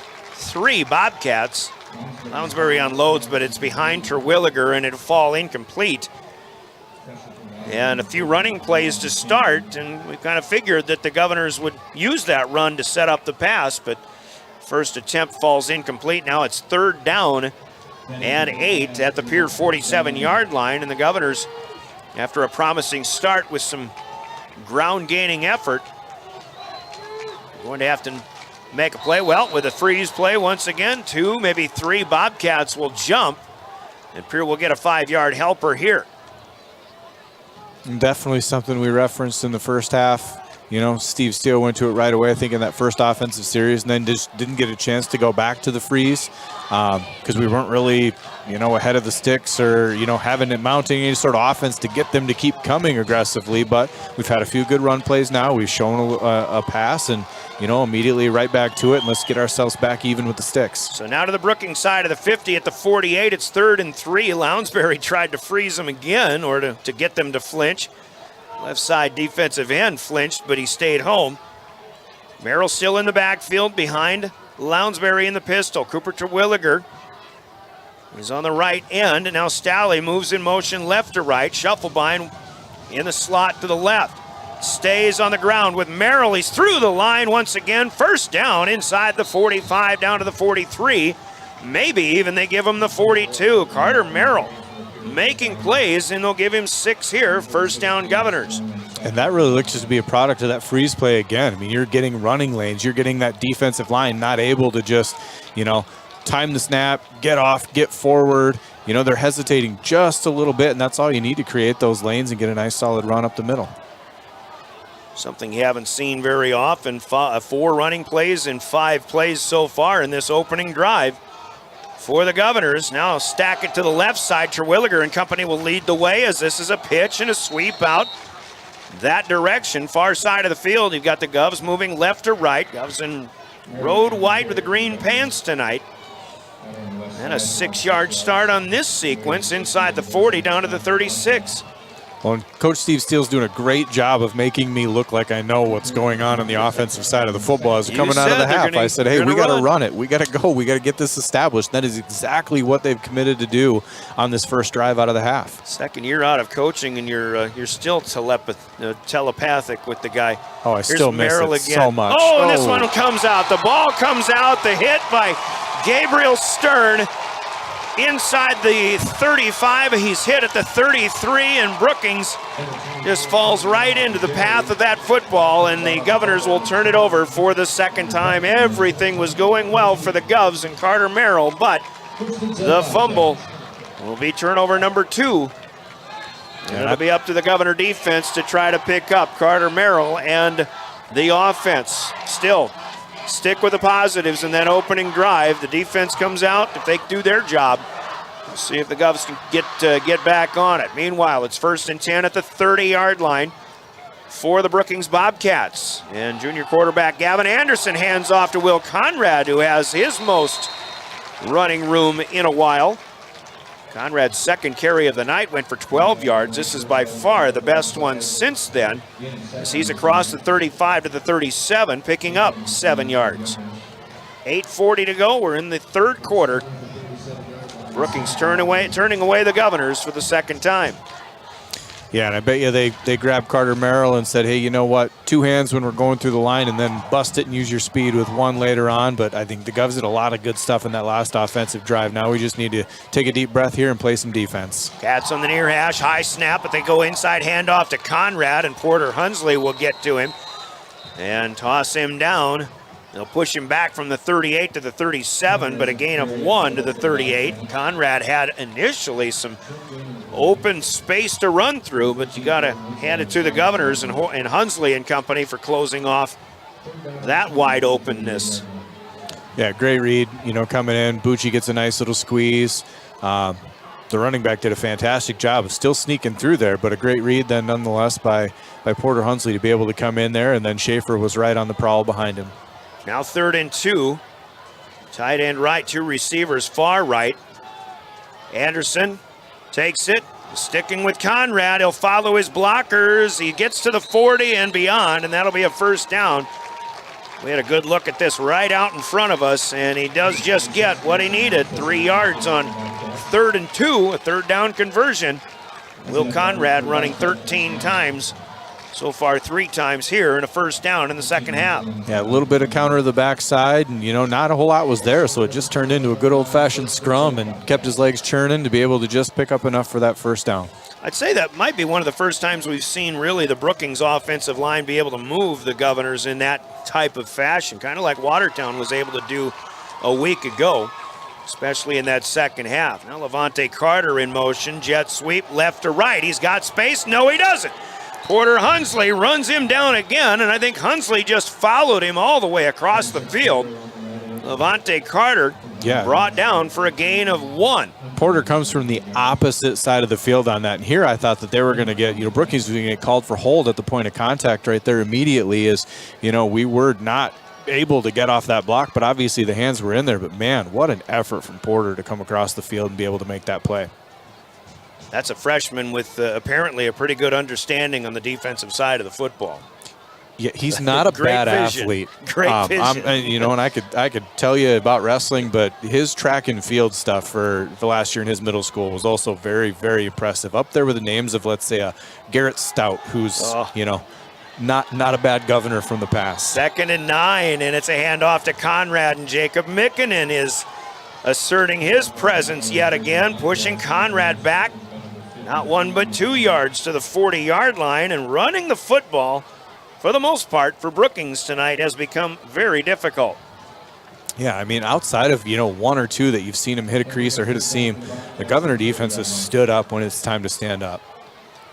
So it'll be 3rd and 11 from the Bobcat 40-yard line. And once again, a lot of running the football, a lot of clock running. We had 5:35 to go in the third. The Governors ran 7 plays to start the second half. And Carter Merrill was doing a great job on the ground, but he got hit and lost the football. Brookings is now running their 6th play since. And Anderson wants to go long, far side.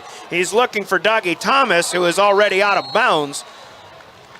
And it looks like Stoser, I believe, out there in coverage to make sure nothing else happens. And Brookings just, they gave it an old college try on the old college field here, so to speak. But they'll come up empty.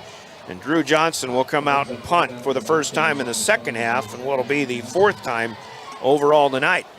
Fortunately for us, their quarterback really looked to be zoned in on just one receiver on that, because they did have an underneath tight end that kind of drug all the way across the field that I think they're going to might kick themselves a little bit when they watch film later on. Got a little greedy, perhaps. Johnson's punt here, a good one. Shufflebein back inside his 20-yard line at the 18. He'll go back to the middle of the field, looking left side now, turns the corner, 30 to the 40, up to midfield, and then he's pushed out of bounds. A nice return by Carter Shufflebein, and this is not the first time we've said that here in the last few weeks of football. Shufflebein puts the Governors in a good situation with at least a 22 or a 23-yard return. Yes, another something near and dear to my heart, punt returns. One of my favorite parts of the game over the last couple of years, very selfishly because I got to watch my kid do it for years, but I've been super impressed seeing Carter Shufflebein do that, and it just reminds me a lot of, he's not afraid to take a hit. He's going to go run somebody over, but he's also got the speed and the lateral agility to be able to make it happen. So I can't wait for him to continue to do that for the next few years. Really impressed how he was able to go far side, turn that corner, and the Governor's coverage team didn't getting any blocks in the back or anything like that. Here we go again with Carter Merrill, and before he is hit, he's already 10 yards upfield. Merrill hitting the holes left side. He's into Brookings territory inside the 40 to the 38, a pickup of 12 and just a burst right off the bat. And how do you show your running back that you trust him and you're not scared that he's going to fumble the ball? Give it to him on the next play. Yep. That's exactly what they did. Like, hey, this is working. We're not going to go away from it. You're going to have to stop us, Brookings, and you know what? We're going to keep at this thing. And he had both hands on the ball the whole time that time. They stacked the box here. I'm assuming he was coached up well. As Merrill again bounces out to the left side inside the 40 to the 35. And another dive close to the 30. They'll stop him, it looks like around the 32, but that's another 6-yard start to a 4-down sequence. Yeah, you're starting to see this offensive line really push forward as well. I mean, it's a give and a take. A running back at an offensive line, sometimes the offensive line gets a little lazy when they don't think that they've got a run game behind them. They get pinned back on their heels. These guys are moving forward going, hey, this guy's working. We got to get after it as well. And there's your halftime adjustment, apparently. I mean, that's probably what they were told and dictated, that this is what we're going to do, and you are going to have to execute. Now Merrill starts right side, cuts back to the left. Boy, Brookings almost got it away from him again, but he pins it to his stomach in the number 24. And he's inside the 30 to the 26. How about another 6 and another Governor first down? And you've seen that adjustment anytime he's gotten into, a crowd. Now he's got 2 hands on it rather than 1 like the last time. And, my guess is Scotty Nye, Coach Nye, is not short of words at halftime. So I'm guessing he got after this offensive line and said, hey, we need to do our part too. And I think you are seeing the execution of that here in the third quarter. 3.5 counting down. We're down to the 26 for the Govs. Now the pitch is fumbled. Merrill, well, he picked it up, but then he gets a hit. Obviously, the timing broken up here, but there might have been a case where Carter Merrill is just looking upfield. They will spot him at the 31 and a loss of 5.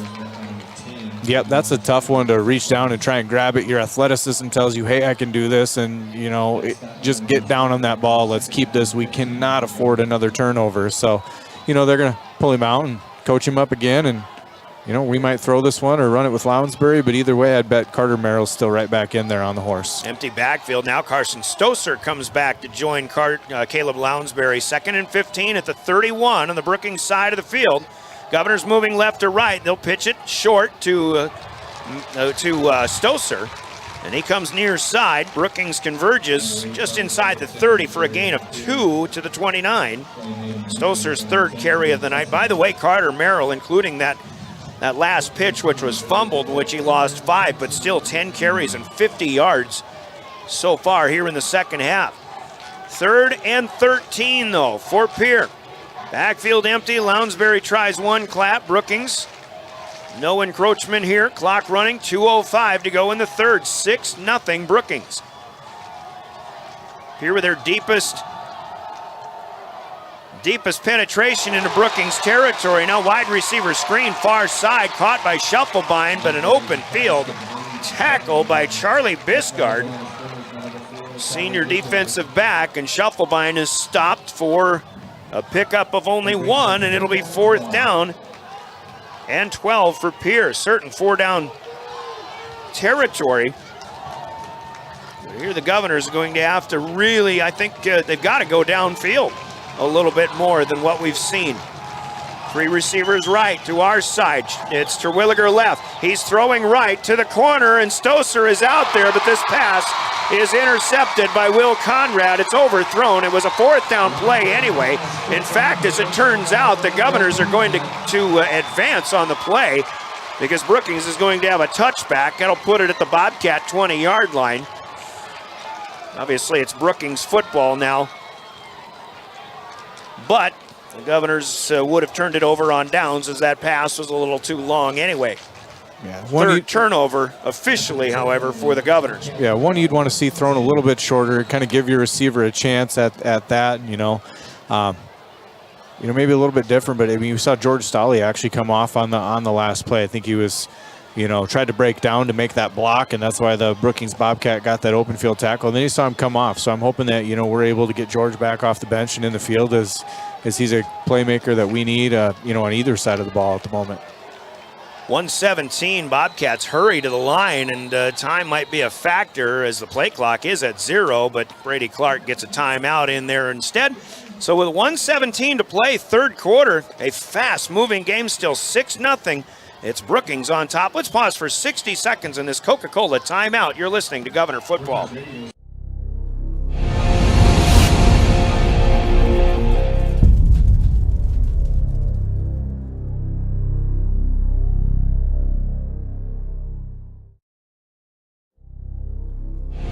Titan Machinery is actively hiring service technicians to our Case IH team in Highmore, Miller, and Pierre. Whether you are an experienced technician or looking to start your career, Titan has a spot for you. Earn a competitive pay with the potential to make upwards of 6 figures. Titan Machinery offers company HSA and 401k contributions, free single health care, and a generous tool allowance. For more information, log into titanmachinery.com/careers or contact Titan Machinery, your Case IH dealer, at 701-356-0130.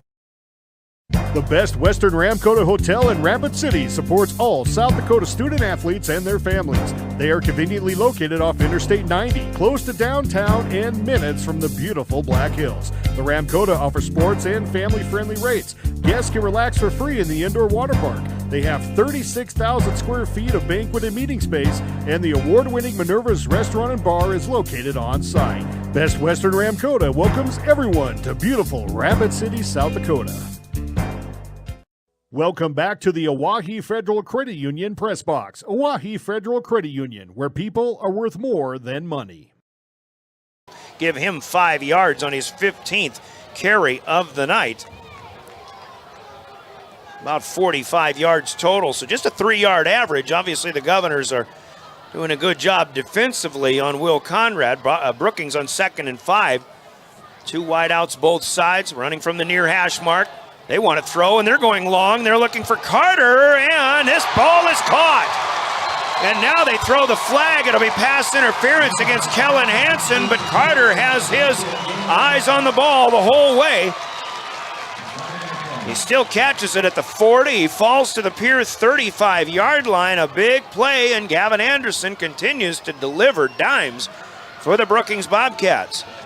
Yeah, a play where Kellen was in the right space at the right time. He just didn't get his head whipped around enough to be able to see where that ball was, and their receiver got his head in the game and was able to turn around. There wasn't a ton of contact on that. I'm thinking previous plays that didn't get called, but I mean, they're throwing the flag on that, so obviously there was enough, but we did have 2 Governors in the area, so.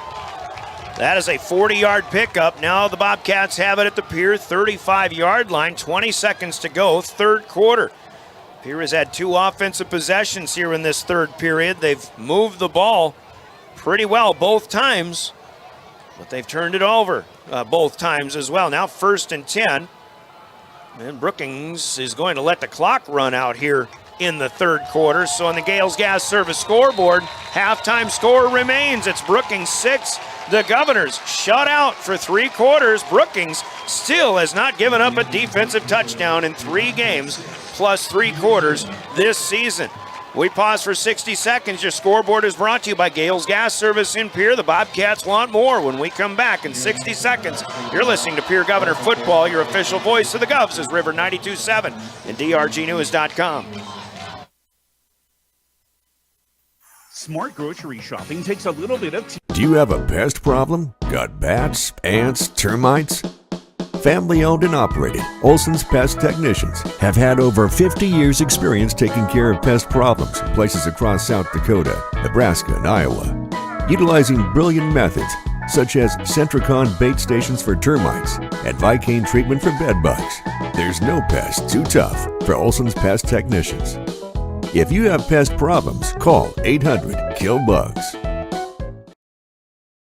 Dano's Marine in Fort Pierre is your one-stop shop for all things boats and watercraft. They are your local Vexus and Alumacraft boat dealer, some of the best boats on the water.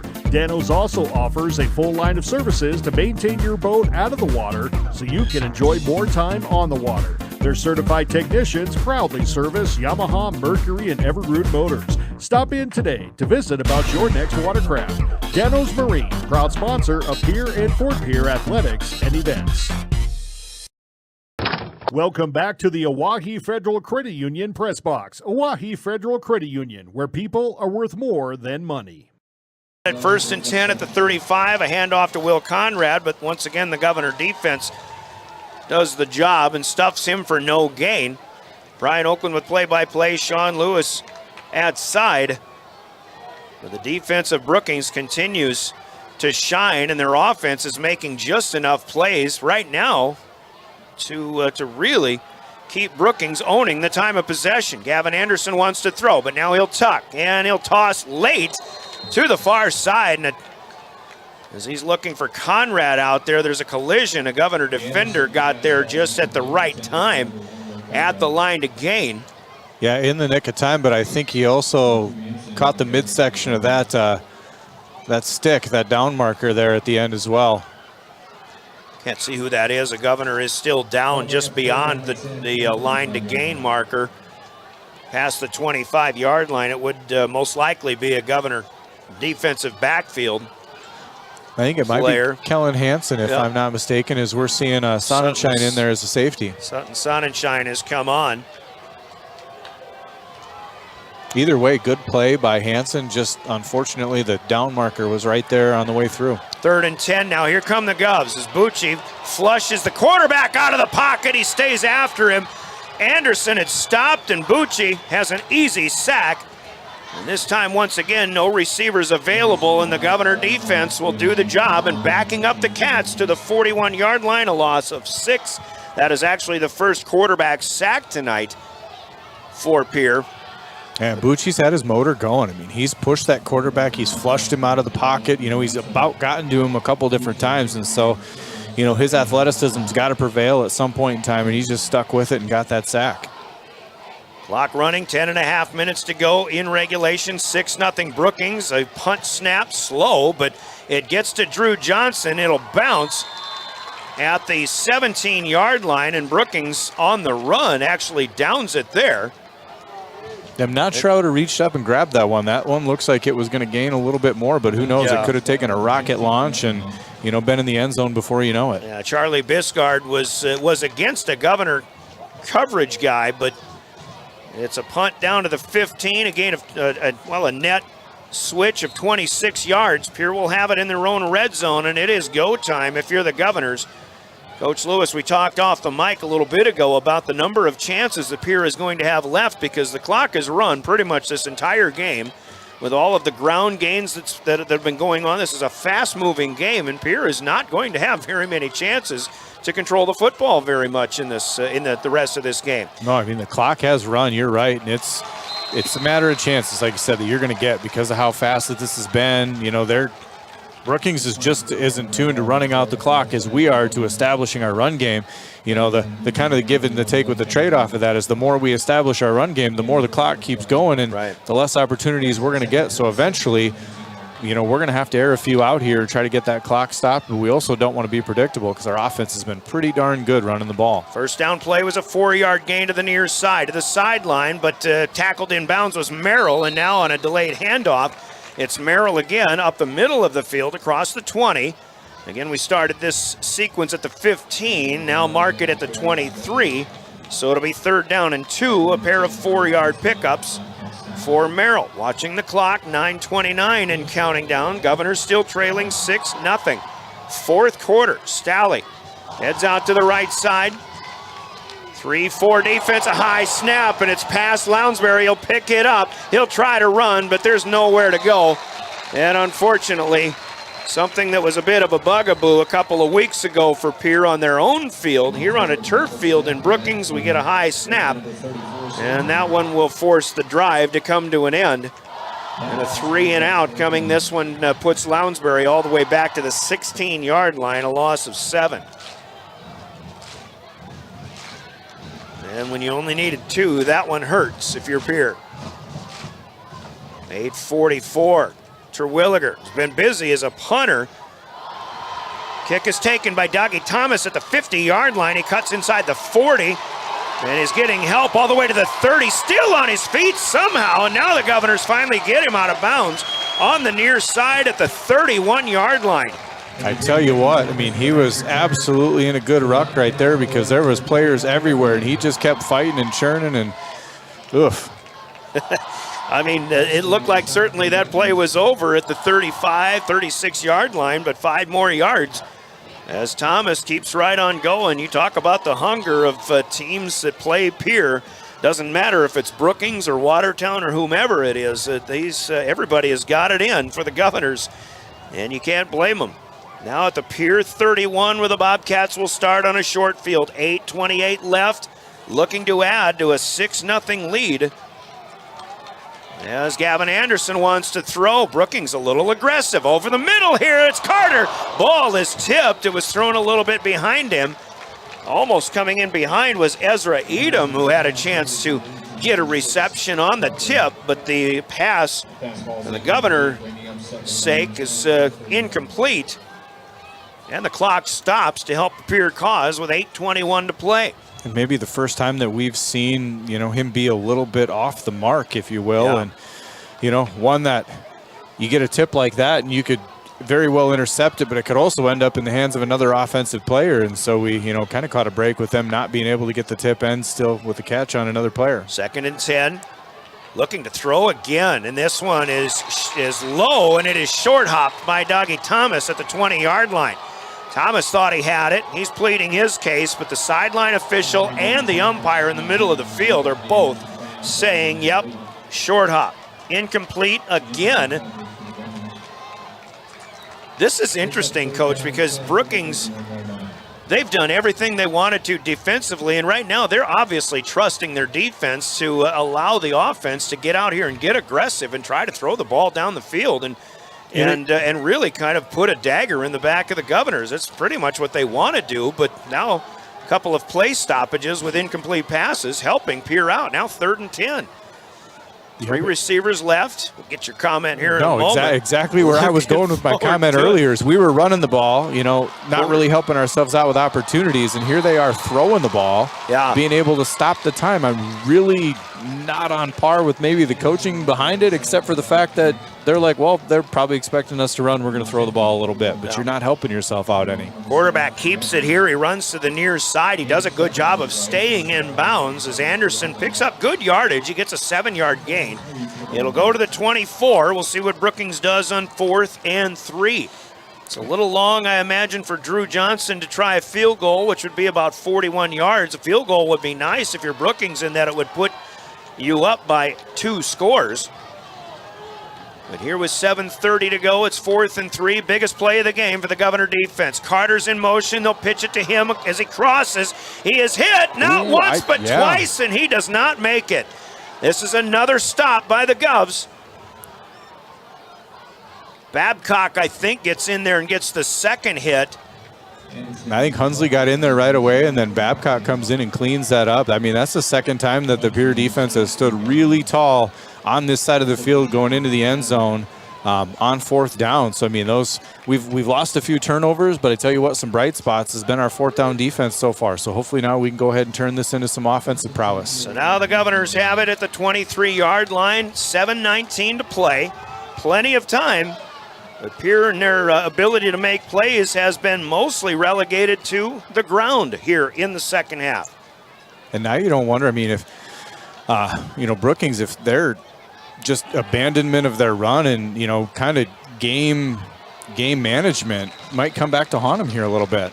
First one is a hitter out to Shufflebind near side from the 23. He'll advance to the 30. A pickup of 7, high percentage play for the Governors here. Yeah, Clock will run, though, of course. With the game 6-0, I mean, we still have every opportunity to come back and win this thing on one possession and one play. Lounsbury on the near hash mark, sends Stalley, who's back in their slot right. Lounsbury looking over the middle. He's looking for Terwilliger, the big guy, and it's overthrown and intercepted. They wanted Terwilliger, but Charlie Biscard playing center field. Another pickoff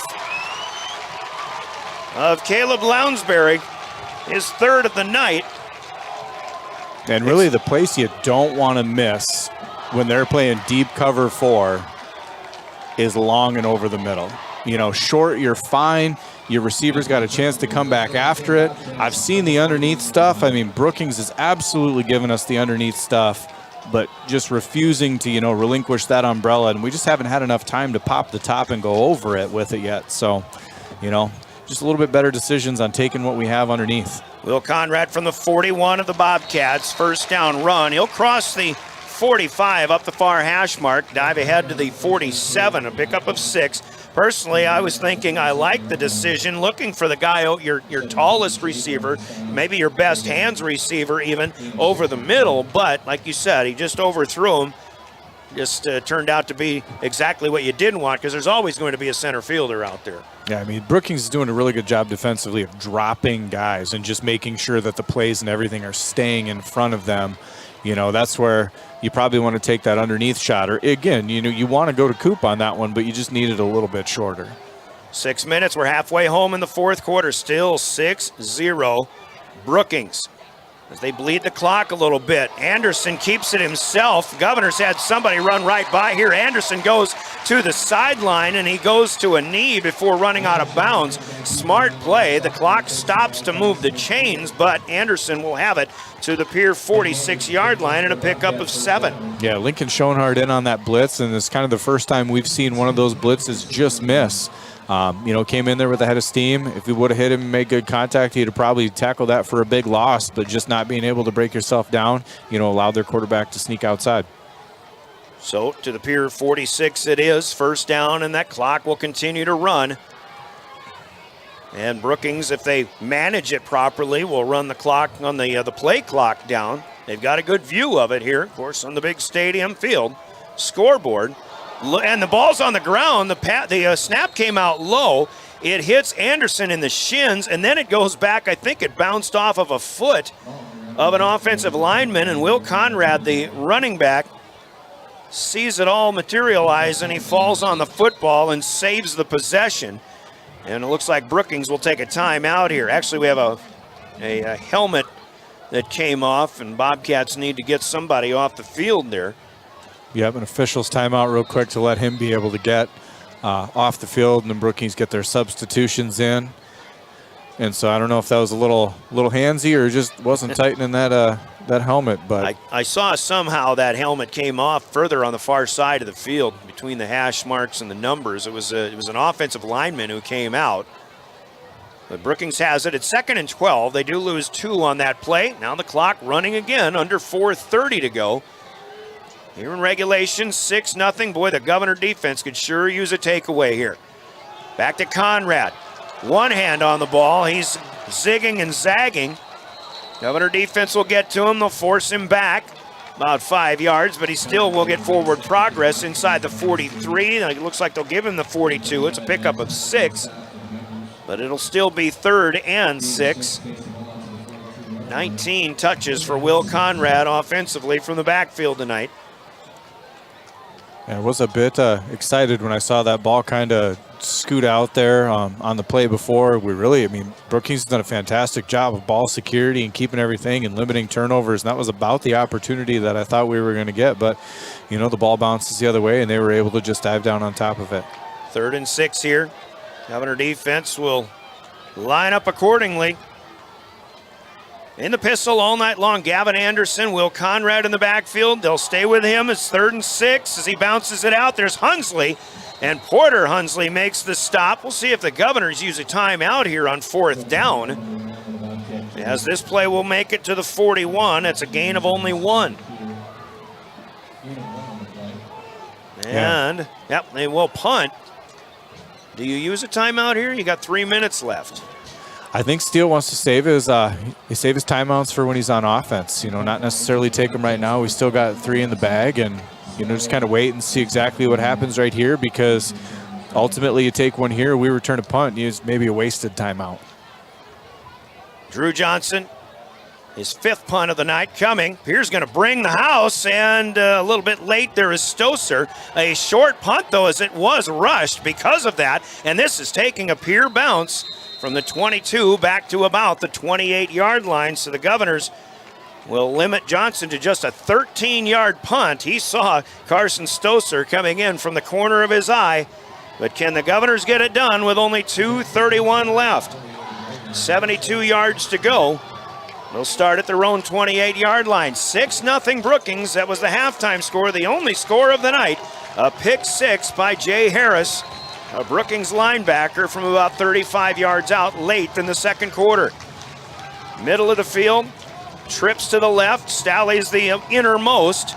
Lounsbury back to throw. Over the middle, he's picked off again. This is Stern at the 42-yard line. He gets by Staley. 10-5 touchdown. Gabe Stern with another pick 6 for the Bobcats from 42 yards out. And Caleb Lounsbury might have been zeroing in on somebody. Stern reading the eyes all the way. Yeah, I think he was definitely looking at Elijah Bucci as, if he would have let that route break and develop a little bit more, might have been there. But, that was right at the place where the 2 receivers crossed, and that was also right where you had 2 defenders parked in. And that one didn't go our way. So Johnson will try a PAT. He was blocked on his first attempt. And Anderson will hold. Cannigator, I believe, the snapper, and the kick this time is up and good. 2:16 to play. Brookings with a couple of defensive pick 6s, now leading 13-0. Let's pause for 30 seconds. A Bobcat kick comes up next.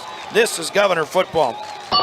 Wow, Bill, you're walking so much better. What did you do? Well, I got so tired of the pain and nearly fell. And one of my friends recommended physical therapy at Winter Physical Therapy. And you know what? My back also stopped hurting. Huh. So how did you get started? My doctor wrote me a referral, but that's not always needed. Turns out you always have a choice where you want to go. So why did you choose Winter Physical Therapy? I love to support our locally owned small businesses, and quite frankly, they give great personalized care. Winter Physical Therapy. Exceptional care.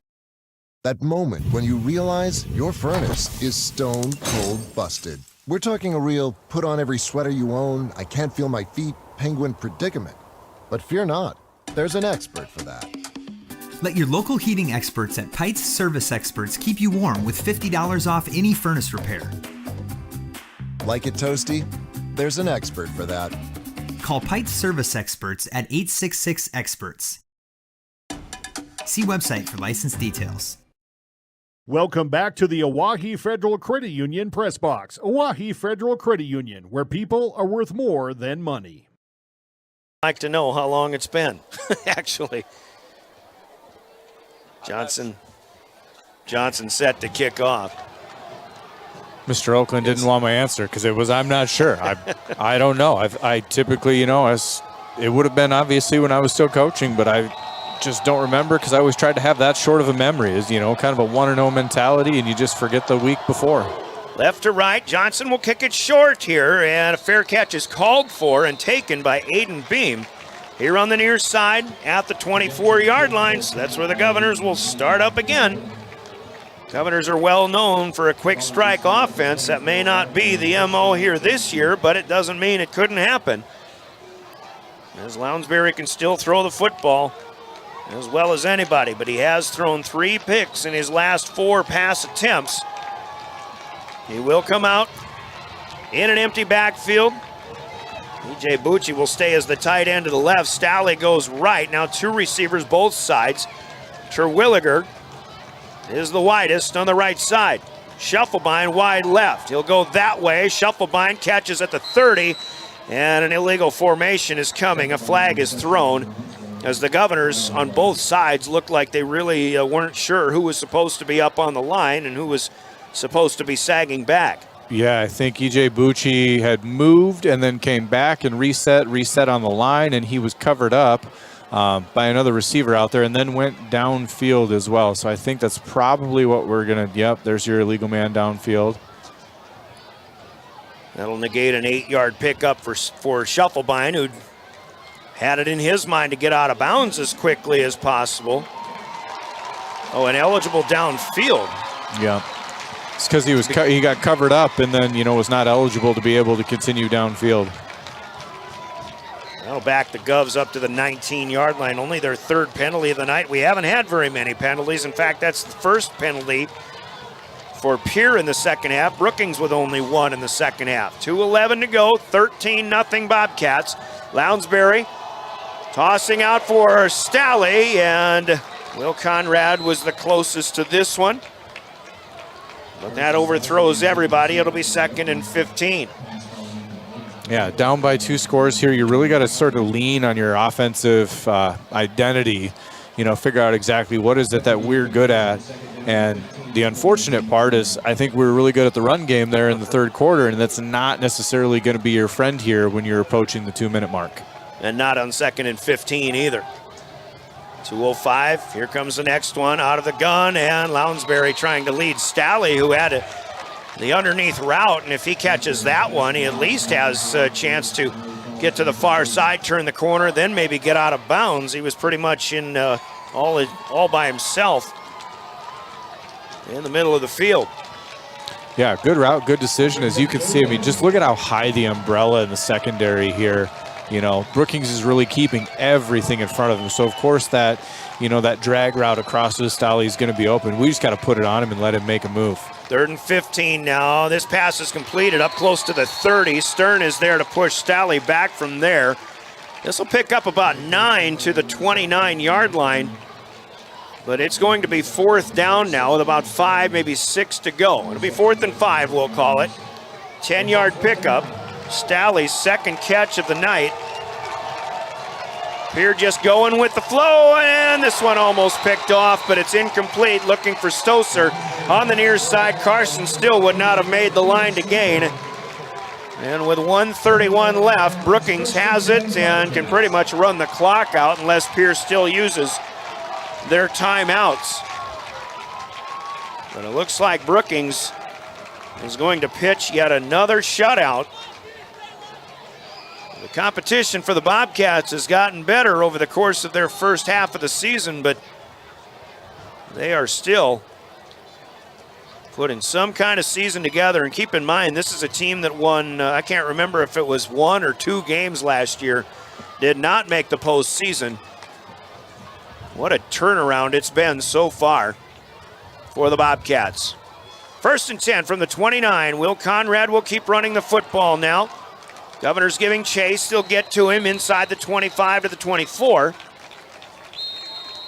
And the Governors will call a timeout here as Conrad picks up 5. Timeout on the field. We may take it with them as let's take a 30-second break. A Coca-Cola break in the action. You're listening to Pierre Governor Football. For over 70 years, Pitt's Design Build has earned our reputation locally for serving communities across South Dakota. We provide design and building services for schools, hospitals, churches, commercial offices, multifamily housing, and so much more. Pitt's Design Build is conveniently located in Pierre, Mitchell, and Sioux Falls to serve you and your organization. We bring value to our clients by facilitating the design and/or construction process. Give us a call today and check us out at pittsdesignbuild.com for a free building consultation.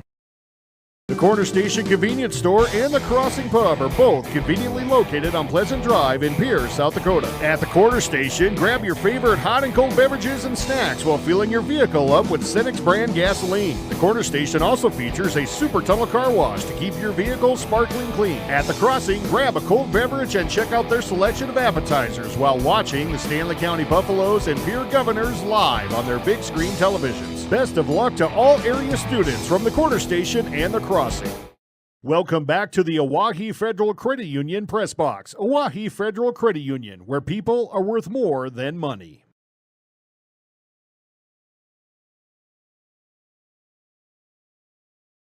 What they've needed to, they just haven't necessarily got that turnover or been able to return a score. Correction, 2 years ago, the Governors were undefeated. 3 years ago, the Governors lost here at Brookings. Here's a different look on a fake to the crossing man and an inside handoff to number 26, Mason Mathis, who gets his first carry of the night. He'll pick up 4 to the 20-yard line. Governors will take another timeout here. Coca-Cola timeouts as Pierre is trying to do whatever they can. Coach, we mentioned a little bit ago the Governors could really use a turnover, and unfortunately the one opportunity they had, it was Brookings kind of negating their own mistake as they fell on a bad snap, but turnovers have been hard to take or hard to accrue, hard to accumulate for the Governors on the defensive side of the football lately.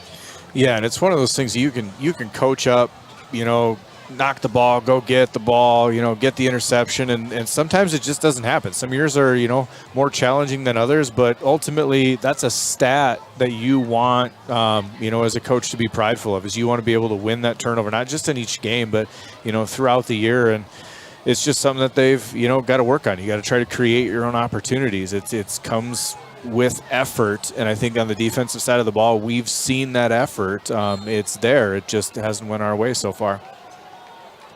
3rd and 1 here for Brookings. Conrad still well behind the backfield. And actually, Bergen Tetzloff comes in motion in behind the center, and he takes the snap. And the big tight end will sneak it forward inside the 20 for a gain of 3 to the 18. Maybe 2. This is interesting, though. Was he moving forward when the ball is snapped? And I'm thinking that was exactly you're going to see a flag come what out. I'm there thinking, you go. And that's a good call. I was trying to run that rule through my head at the same time, but I also, it's my first time out for the year. I didn't want to say something dumb with the mic on, and so I was like, I'm pretty sure that was an illegal play, but a well-designed play nonetheless, with having the guy shuffle across, direct snap it to him, and then be able to get forward. But you do have to stop. You can't be moving forward on the snap. So what that is an illegal motion, and it'll mark Brookings back. Clock at 1:09, 13-0. Brookings still lead 13-0. And now another play stoppage. It's the Bobcats who will take a timeout. Before we do that, we remind you you're listening to Pierre Governor Football. DRG Media Group Sports is the official voice of the Pierre Governors. Knowles wants to run again, and he's got room. 40, 30, foot race to the 10, 5, and a touchdown. Pierre will come back and set up Avery Kaiser on the outside left through the block, and that's down. The official voice of the Pierre Governors, River 92.7, and also at the River 92.7 page of the DRG News app, brought to you by Golden Buffalo and DRGnews.com. Briggs Trucking and Construction in Fort Pierre provides quality freight transportation services, cargo hauling, excavation, and demolition services. They also specialize in dirt and gravel work for everything from commercial work to new construction. Briggs Trucking and Construction will haul everything from light poles to farm and agricultural supplies. The bigger the job or the bigger the load, the better, as that is where their expertise really shines. Contact Briggs Trucking and Construction at 605-280-2848 or email them at cbriggs25@pi.midco.net to visit about your next project. Welcome back to the Oahe Federal Credit Union Press Box. Oahe Federal Credit Union, where people are worth more than money. Up the hash mark. This is going to be another close spot just based off of where I think he's both got of these it this officials time. come in. They've already awarded it this time, but 6-yard gain. And that's really going to do it. The Governors have one timeout. We're under the final minute. And the Brookings Bobcats are going to get a tasty victory here over the Pierre Governors tonight. For the second week in a row, we are going to see a Governor opponent celebrate, as well they should, almost as if they've won a state championship, because it's just been a long time coming for a lot of these teams in 11AA. Shotgun snap, but Anderson will kneel on it at the 23, and that's going to do it, folks. The Brookings Bobcats have impressed, and they improved to 4-0 on the season. Your final score on the Gales Gas Service officially in 10 seconds will be Brookings 13 and the Governors nothing. Not only how long has it been since the Governors have lost 2 in a row, but how long has it been since the Pierre Governors were shut out in a football game? That is the impressiveness of the Brookings Bobcats defense so far this season. Yeah, and the crazy probably part and stat is as good as the Brookings Bobcats team is, right now, as we just saw in front of us, the majority of these guys are juniors. Yeah. I mean, this team is going to be they were so young better. last year. Yeah, they were sophomores last year, and they kind of went gangbusters going to the youth movement, and obviously, it's paid off. I mean, you've seen a maturing process with the sophomores last year. You see a really mature group of juniors here, and there's a few seniors sprinkled in, but they definitely look like a team that, at least defensively, that, plays football. They're going to be stingy. They're going to be hard to score on, and then from there, it's their offense just has to play possessional football, take an opportunity that's given them, and, they didn't necessarily score offensively or create any opportunity there, but, they played opportunistic football, especially with those two picks on defense. Well, and that brings up a point about the Governor defense. The identity of this team, has become defensive on the defensive side of the football, and you can't say enough about how well the Pierre defense played tonight as well, and nobody would know that better than a former defensive coordinator. Yeah, I was really happy with the way the defense played. There's a few plays here and there, but there's always going to be those. You can't stop everything every single time. That just doesn't happen. And I saw, there's some offensive bright spots too. You see Carter Merrill coming in and running the ball, minus the fumble. He had a fantastic game running the ball. It was just, albeit a little too late. If I'm looking at coaching things for the offensive side, I'm probably going to look to, our quarterback saying, hey, we got to clean up, those turnovers. We got to put the ball. If we're going to miss, here's where we can miss. Here's where we can't miss. And then some of that also is on the receivers. They got to go up and make plays for that ball, not shut down when, the ball is intercepted, or, hey, we got to maintain or go get a block a little bit longer on a screen, and probably the biggest coaching aspect that I would take from here is I saw helmets come off during the play, marching off to the sidelines. That's something that I know on a disciplined Coach Steele team that he's going to iron out, but, that's a little attitude and effort, and I'd say, we're not used to losing, and you know what? If we continue to play a little bit like this, we're going to lose a little bit more, but there are easily things that we can clean up and get back on the winning track here. But again, high school sports and the beauty of it, it's a character building process, and these guys are going to continue to build character, and you just know everybody trusts the coaching staff to get things righted as the season progresses. But once again, you just tip the hat to the team that plays better, and tonight that was Brookings. Yeah, they definitely did play better. And you kind of quoted it a little earlier. They're coming in, and this this is their state championship game. This is their Super Bowl. I think I read that, in the Yankton paper a few years back as they were treating, their game against Pierre is their Super Bowl. And, that's what some of these kids have to realize. Like, they are going to get everybody's best because they're just ready to knock them down. There's nobody who was underestimating the Pierre Governor team going into the year. It just was not going to happen. Regardless of if it was a retooled team, you're not going to be overlooked. Not ever. Absolutely. So, your final score on the Gales Gas Service scoreboard tonight with a pair of pick sixes. The Brookings Bobcats knock off the Pierre Governors 13-0. Brookings is 4-0. The Governors fall to 2-2. And your scoreboard is brought to you by Gales Gas Service in Pierre. Let's pause for 3 minutes. We'll come back. We'll get into our post-game show. Post-game sponsored by Family Dental with offices in Pierre and Gettysburg. We'll talk about it. Stats, scores, plays of the game, your player of the game, and more. And we'll get a conversation with Coach Steve Steele coming up in our postgame as well. But this is a long team huddle down at about the 45-yard line in front of us that is certainly going to be a lot of talk going on and hopefully a lot of listening in this case tonight as well. 13-0. Bobcats win it. We're back in 3 minutes with more Pierre Governor football. Your official home of the Governors is River 92.7 and drgnews.com. The team at Family Dental in Pierre and Gettysburg are devoted to spending time with each patient to answer all questions and address any concerns that arise. Family Dental wants all their current and future patients to feel welcome and comfortable and to have the healthiest, best-looking smile possible. They can take care of all your family's dental needs with cleanings, checkups, same-day crowns, and many other dental services. Family Dental in Pierre and Gettysburg, caring for all your family's dental needs. Call Family Dental at 224-7774 today. From the early days of South Dakota statehood through today's digital revolution, BankWest has remained committed to helping customers and communities succeed. BankWest Associates uphold this commitment by developing innovative products, tailoring financial solutions to customer needs, and actively supporting community causes. For a bank committed to helping you and your community prosper, choose BankWest. BankWest. Convenient, connected, committed. Member FDIC. There's an app for everything, including high school sports from the stations of DRG Media Group. Download the DRG News app from the App Store or Google Play. It takes only a moment, so you'll have it to replay this game.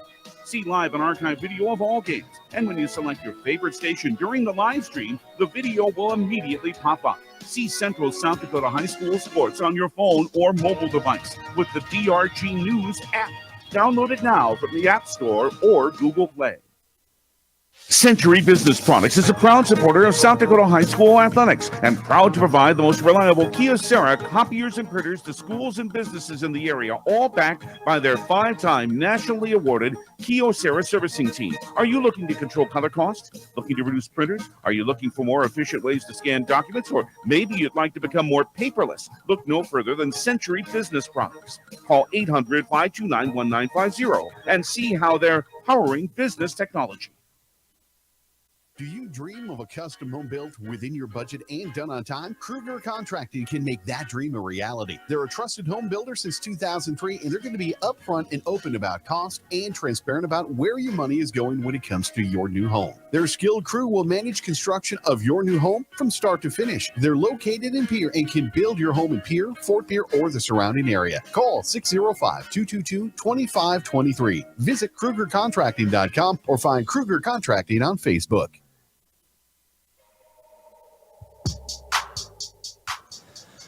Welcome back to SDSU, Dana J. Dykehouse Stadium, as after that timeout, now the Governor huddle is finally breaking, and what we're going to be doing is actually during our next break, we will get a phone conversation going with head coach Steve Steele. That was the plan that he and I had coming into this one, because it's a long way up here. We are actually 6 stories up in the press box here at the stadium on the campus of SDSU. Not the Governor's night tonight, obviously suffering their first loss last week against Watertown, and tonight, as we've talked about, we talked with Coach Calda, who was with us last week, Coach Lewis here tonight.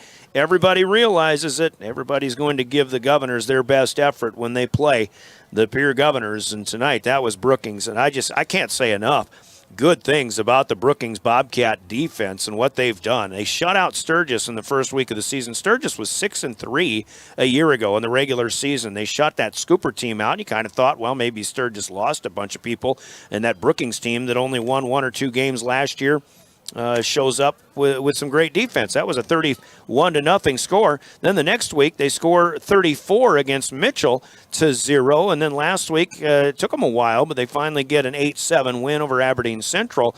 And the defensive touchdown that the Golden Eagles scored was the only score they had in that game. But here tonight, the Governors, who are leaving the field quite dejected, are suffering another shutout pitched by the Brookings Bobcats. 13-0. The score in this one. There's certainly not a lot of offense. Unofficially, I'll just throw out 121 total yards for the Pierre Governors, only 191 for the Brookings Bobcats, but it was the Bobcats who made plays through the air, the sustained drives in particular, and of course we talked about the turnover game and the turnover stat that was going to determine this one, and that certainly turned out to be the case in this one as the Governors suffer their second straight loss, but there's still 5 games to go on the season. Let's break, and we'll try to get Coach Steve Steele on the horn, and we'll talk to him about this one. And we'll take another 3-minute timeout as you listen to Pierre Governor and the Family Dental post-game Governor football on River 92.7 at drgnews.com. From the early days of South Dakota statehood through today's digital revolution, BankWest has remained committed to helping customers and communities succeed. BankWest Associates uphold this commitment by developing innovative products, tailoring financial solutions to customer needs, and actively supporting. For a bank committed to helping you and your community prosper, choose BankWest. BankWest, convenient, connected, committed. Member FDIC. Beck Motor Company is a proud supporter of Governor Sports. And if you're gearing up for the game, check out our standout star, the Chevy Silverado. This amazing truck combines rugged strength and modern comfort, perfect for any drive, whether you're heading to the game.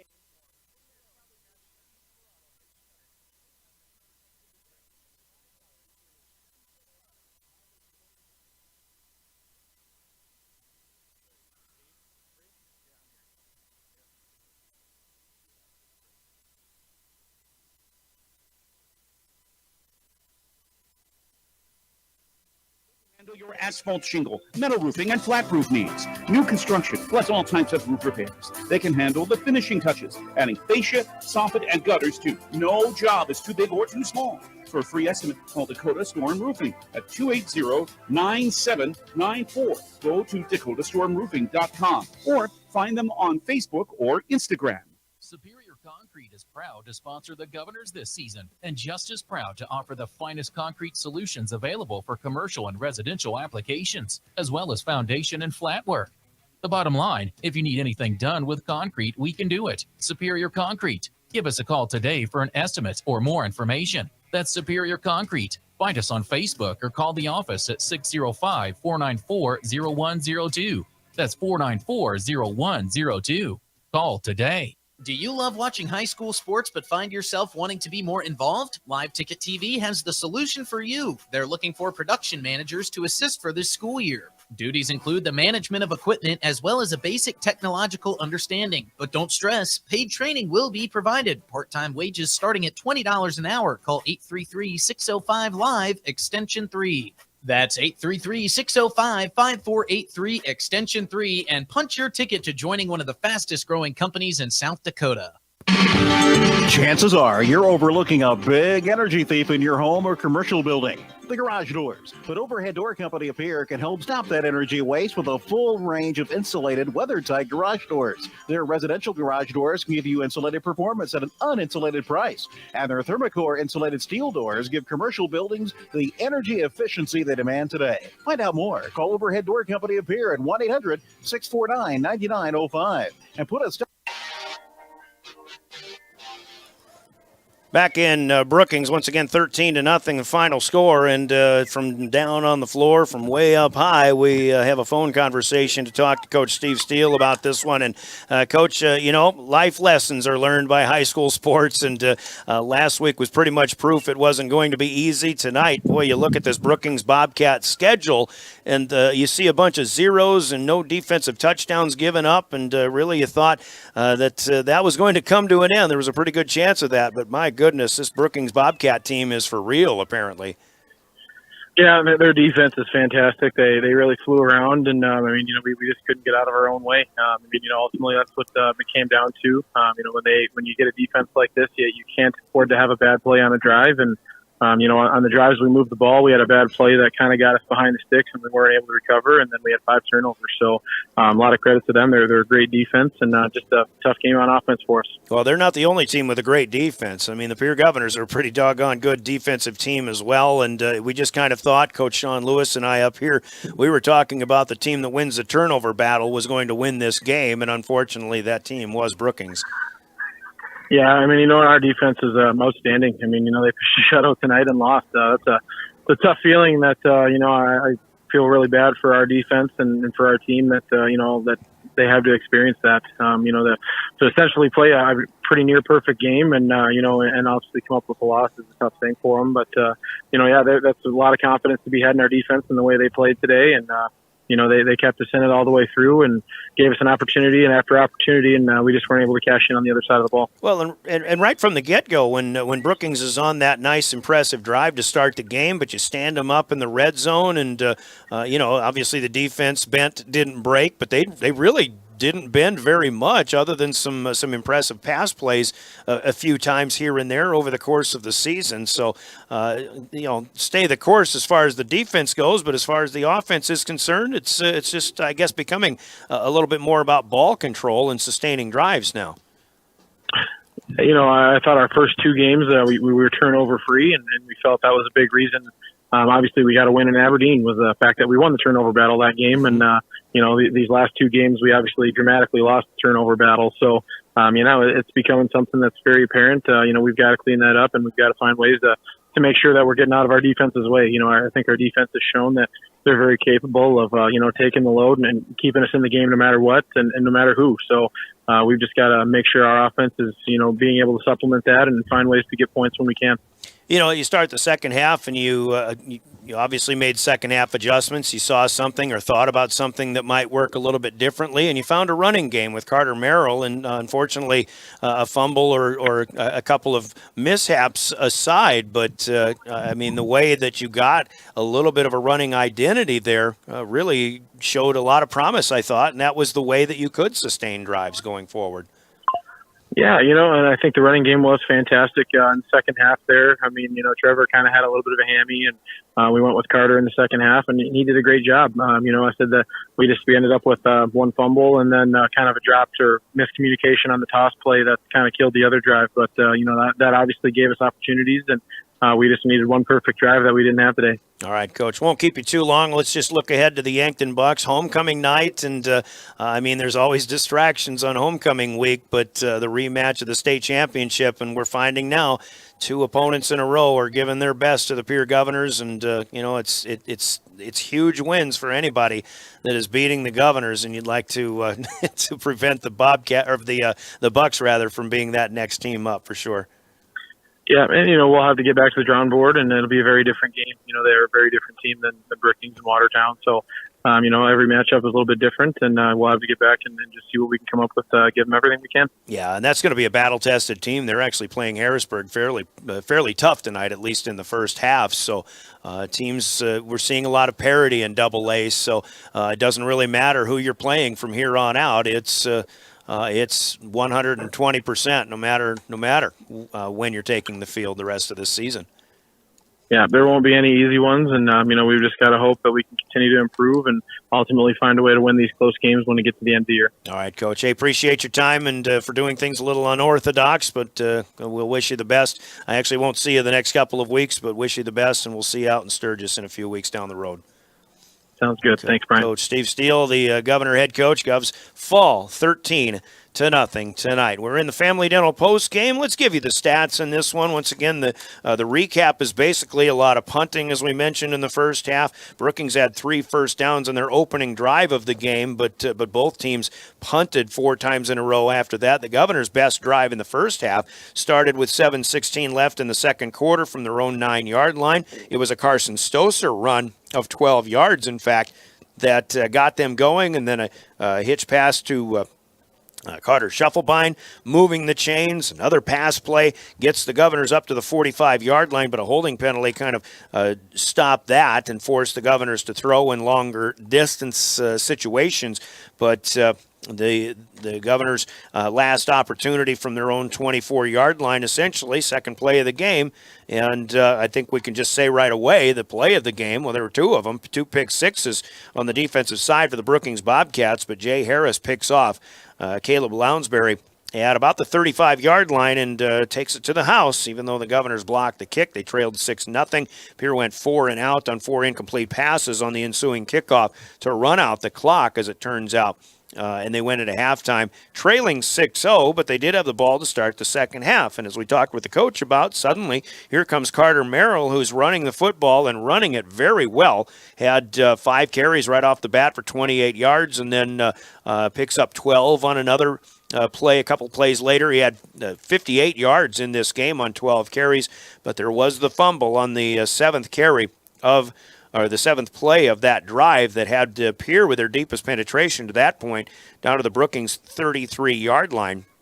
And Brookings turned the Governors over for the second time after a Brookings punt. The Govs had another chance starting at their 50-yard line, and a couple of first downs later, they were in, even further deeper penetration to the 28-yard line, but another pickoff of, I believe, Will Conrad this time picking off Caleb Lounsbury, and the Brookings defense does the job again. A couple of Governor possessions later after they do the job defensively against Brookings themselves.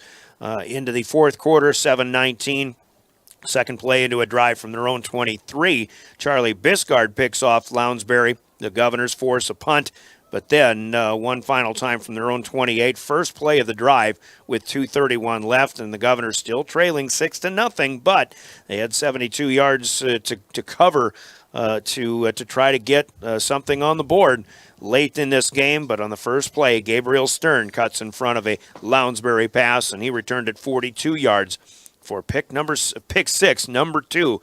On the night for the Bobcats. Drew Johnson's PAT made it 13-0. The Governors went 4 and out on their final possession, as Brookings was able to run out the clock after stopping the Govs on downs from the 131 mark. And we mentioned not a lot of yards in this game, just 121 for the Governors, 66 yards on the ground, and for the first time in forever, as far as, I can remember, the Governors outgain themselves in the ground game as opposed to the passing game, and it was Carter Merrill in the second half who had 12 carries for 58 yards, and after that, Carson Stoser, 3 carries for 12 yards. Trevor Rounds held to 3 carries on 2 yards, as the coach mentioned in our conversation, had a bit of a hamstring issue pop up, and that's why we saw Carter Merrill a little bit more in the second half. Caleb Lounsbury, 2 carries for a net loss of 6 on the ground, 66 yards total for Pierre. Lounsbury through the air was just 9 of 24 in this game, 55 yards all told, and actually 53 net yards. He was sacked once for a loss of 2, so I'm going to drop the total yardage down to 119 for the Governors, but obviously 4 interceptions hurting the Governors. They did lose a 5th on a fumble, so they get out taken away, if you will, 5-0 in favor of the Brookings Bobcats in the turnover department. Receiving, nobody catches even 20 yards of passes tonight. Carter Shufflebein, 3 for 18. Cooper Terwilliger, 2 catches for 15 yards. George Stalley had 2 catches for 10 yards. Carson Stoser, a 7-yarder. Lincoln Dilgis, a 4-yarder. The Governors penalized 3 times for 20 yards lost and only 7 first downs, compared to also those 5 turnovers. For Brookings, with 191 total, 106 on the ground, it was Will Conrad running 22 times for 67 yards. That's barely above a 3-yard average for a very good running back in the Brookings Bobcats, Will Conrad. Quarterback Gavin Anderson, 9 keeps for 29 yards. Mason Mathis had a 4-yarder in running the clock out as well, with 106 on the ground for Brookings. Anderson threw the air 7 of 13 for 91 yards, sacked once for a loss of 6 yards, so 85 net passing, 106 on the ground, 191 total. For the Bobcats, Levante Carter catches 5 passes tonight. 4 of them happen to be little pitch passes on jet sweeps, though, where the ball does actually go forward a little bit. He did have a big 40-yard reception, though, so he's got 5 catches for 45 yards. Otherwise, the Governors bottled him up very nicely. Egan Jensen, backup tight end, catches 1 ball for 28 yards, and Doggy Thomas. Actually, I put it up on Doggy Thomas, but it was Bergen Tetzlaff who had the 18-yarder in the first half. Doggy Thomas made some good plays on special teams, but did not catch a pass tonight. Other than that, 5 penalties for the Bobcats, 35 yards lost, 8 first downs all told, but 0 in the turnover column for Brookings as they win this one 13-0.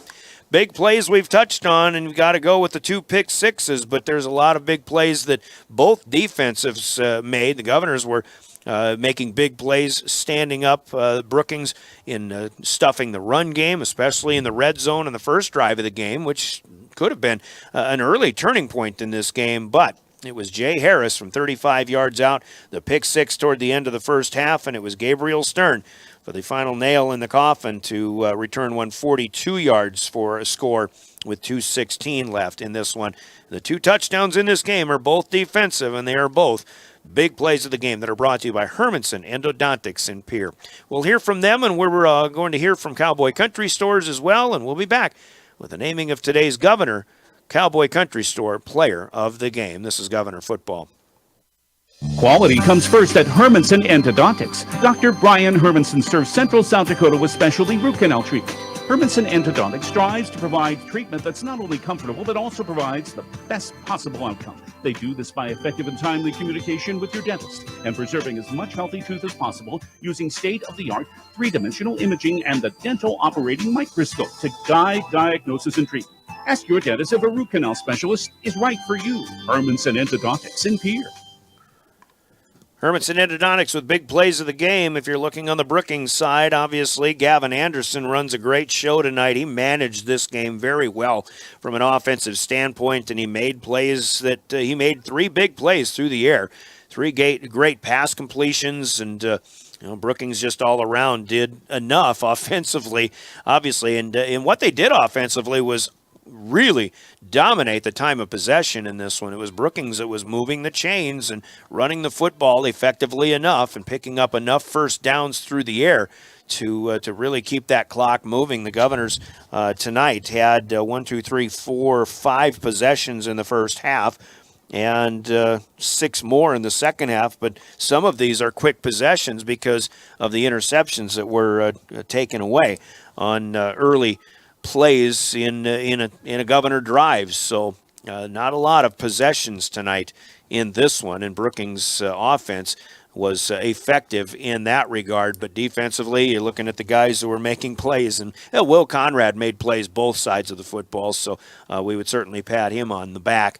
But we keep our football players of the game local, since there really aren't that many games, and you got to tip the hat to Carter Merrill, who came in and gave the Governors a running identity when they were sorely in need of an offensive identity of any kind. The passing game was shut down by the Bobcats. They defended well tonight. Sometimes it seemed maybe almost too well, but you give them a lot of credit. You can see why this team is pitching shutouts so far this season. And Brookings is going to be a difficult task for anybody going forward. But with the Governors also pitching their own defensive shutout, we'll go defensive with our player of the game. And the guys in front and the linebackers are doing the job once again. I thought Max Hunsley played a pretty good ball game tonight defensively. So did Coulter Babcock. And in the linebacking core, the down linemen are doing a good job. But the one guy that really impressed me tonight was the freshman Porter Hunsley. these jet sweeps that the Brookings uses. They try to get to the corner, and Will Conrad tries to get to the corner out of the backfield. And Porter Hunsley seemed to read plays very well tonight, especially for being just a freshman. He's playing in place defensively of George Stalley, but this guy made quick tackles of plays that Brookings has probably run for 10, 12, 15 yards a pop over the course of their first 3 games of the season. So impressive effort tonight as he kind of learns the ropes in the defensive backfield. But Porter Hunsley, for his defensive efforts tonight, the freshman, is the player of the game tonight for the Pierre Governors. So we'll get him a T-shirt noting his good play this evening, even though the Governors come up short 13-0. We'll take a final look at scores, but we'll remind everybody that's hitting the road on behalf of the South Dakota Office of Highway Safety. Remember, as they celebrate being a part of a team, they remind us all that buckling up is the best way to save a life in a crash. So let's do it for our friends and our family. We've all got some place to be. So buckle up from the South Dakota Office of Highway Safety. 11 AA scores. T area shuts out, beats Douglas tonight by the mercy rule, 58-3. And I was just noted, I should remind myself, we'll give you the scores coming back. But once again, talking about Porter Hunsley, he is our Cowboy Country Stores player of the game. We should hear from them first, and then we'll be back to wrap this one up. You're listening to Governor Football. Howdy, partners. Did you know that you can save up to 30 cents on a gallon of gas instantly when you use the Sinclair DinoPay app at all Cowboy Country Store locations? It's true, and it's fast, secure, and simple to use. Just go to your app store and download the green DinoPay app, follow the prompts, and save big money at the pump today. Convenience from the country, Cowboy Country Stores. There you go, Cowboy Country Stores. Thanks for the reminder to our technical director, William Wilson, on that one. Here are the scores. We mentioned T-Area over Douglas, 58-3. Harrisburg beats Yankton tonight, 49-14. That was a 21-14 game, I think, at one point, or 21-7. Watertown in a tussle with Mitchell. This game was 21-14 at one point, but the Arrows assert themselves in the second half, the top-ranked team in the state. Now, after their win over Pierre last week, beats Mitchell 47-14 tonight. Sturgis in Huron as they got a late start. It's the Scoopers leading the Tigers just underway in the third quarter, 7-6. And with this next score, as it happens in 11 AA, the only undefeated team yet after 4 games into the season is now the Brookings Bobcats. Spearfish was 3-0, but they lose at Aberdeen Central tonight, 14-6. So the Golden Eagles are off the schneid, and they are now 1-3 on the season. AAA games had Sioux Falls, Washington over Rapid City Stevens, 35-7. O'Gorman on their way to their first win of the season. They're leading 26-0 out at Rapid City Central. That game's still at halftime, though. Sioux Falls Lincoln over Jefferson in the big town at the Wood. It's 21-10, early third quarter. And Brandon Valley and Sioux Falls Roosevelt play tomorrow night. A couple of other scores. Stanley County was in a good one with Gregory at home, but it is Gregory leading 44-16 now.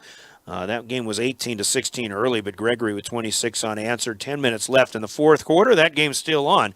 KGFX with Justin Cowart on the call on that one. Lyman is leading at Bennett County easily 36-0 in 9-man football. New Underwood with a minute left leading Jones County 34-28 in area games. Faulkton area loses their second in a row 42-20 at Leola Frederick.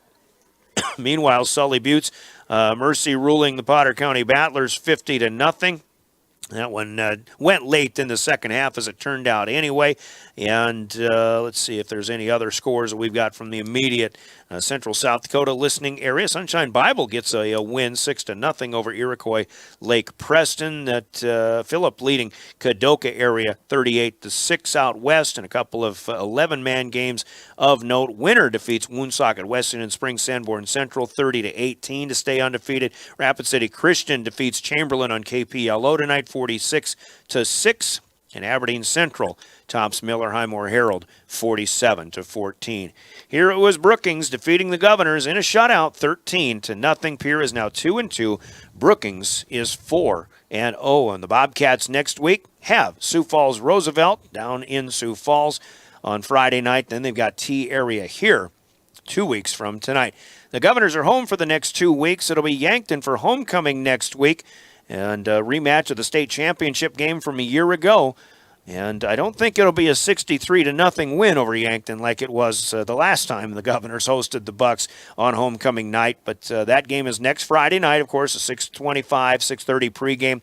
And then the Governors host the O'Gorman Knights, their AAA opponent for the season, 2 weeks from tonight. As it happens, I'm actually going on vacation for the next 2 weeks, so sports director Justin Cowart will cover the Govs the next 2 weeks here on River 92.7, so give him your undivided. John Calda will help out on the call of those as well. Governor Volleyball is in action tomorrow, and we'll have our next River 92.7 broadcast at 2 o'clock with a pregame. Govs host T-Area at 2:30 tomorrow afternoon. T-Area searching for their first win of the season. The Governors in search of a win as they fell to 4-5 with a loss at Sioux Falls Lincoln last night. And tomorrow's match is their last match for a full 2 weeks before they go to Brandon Valley 2 weeks from tomorrow night. Meanwhile, cross country goes to Huron tomorrow. Competitive cheer and dance is here in Brookings tomorrow. The golf team was at Mitchell today. The boys golfers go to Watertown in their next play on Tuesday. Girls tennis is at Aberdeen Central tomorrow for an event, and then they've got a home duel against Spearfish on Tuesday and another home duel against St. Thomas More on Thursday. Soccer teams will be at T-Area tomorrow themselves, and then they go to Yankton Tuesday, and then after tomorrow, our following Governor broadcast will be Governor Soccer. Excuse me, when the Govs host Mitchell at the PILC soccer fields. I believe that's going to be 2 o'clock and 4 o'clock game times on Thursday for Governor Soccer. And speaking of football here, Minnesota Vikings are hosting the Houston Texans on Sunday on KPLO and KMLO. That'll do it with our coverage of Governor football here tonight. Your final score one more time on the Gales Gas Service scoreboard, 13-0 Brookings. Our big thanks to John Acree for pinch hitting for Caleb Brozick and running camera for Live Ticket tonight. You can rewatch a good defensive battle on the River 92.7 page of drgnews.com and the DRG News app following this one. And thanks again to William Wilson for running the show in studio, to my colleague Sean Lewis, who is helping us out here in the booth tonight. I'm Brian Oakland. We'll see you tomorrow with Governor Volleyball from Riggs High Gym starting at 2 o'clock. But we thank you for joining us for Pierre Governor Football, still your official voice to the Governors, River 92.7 and drgnews.com. From Dana J. Dykehouse Stadium at SDSU in Brookings, good night, everybody.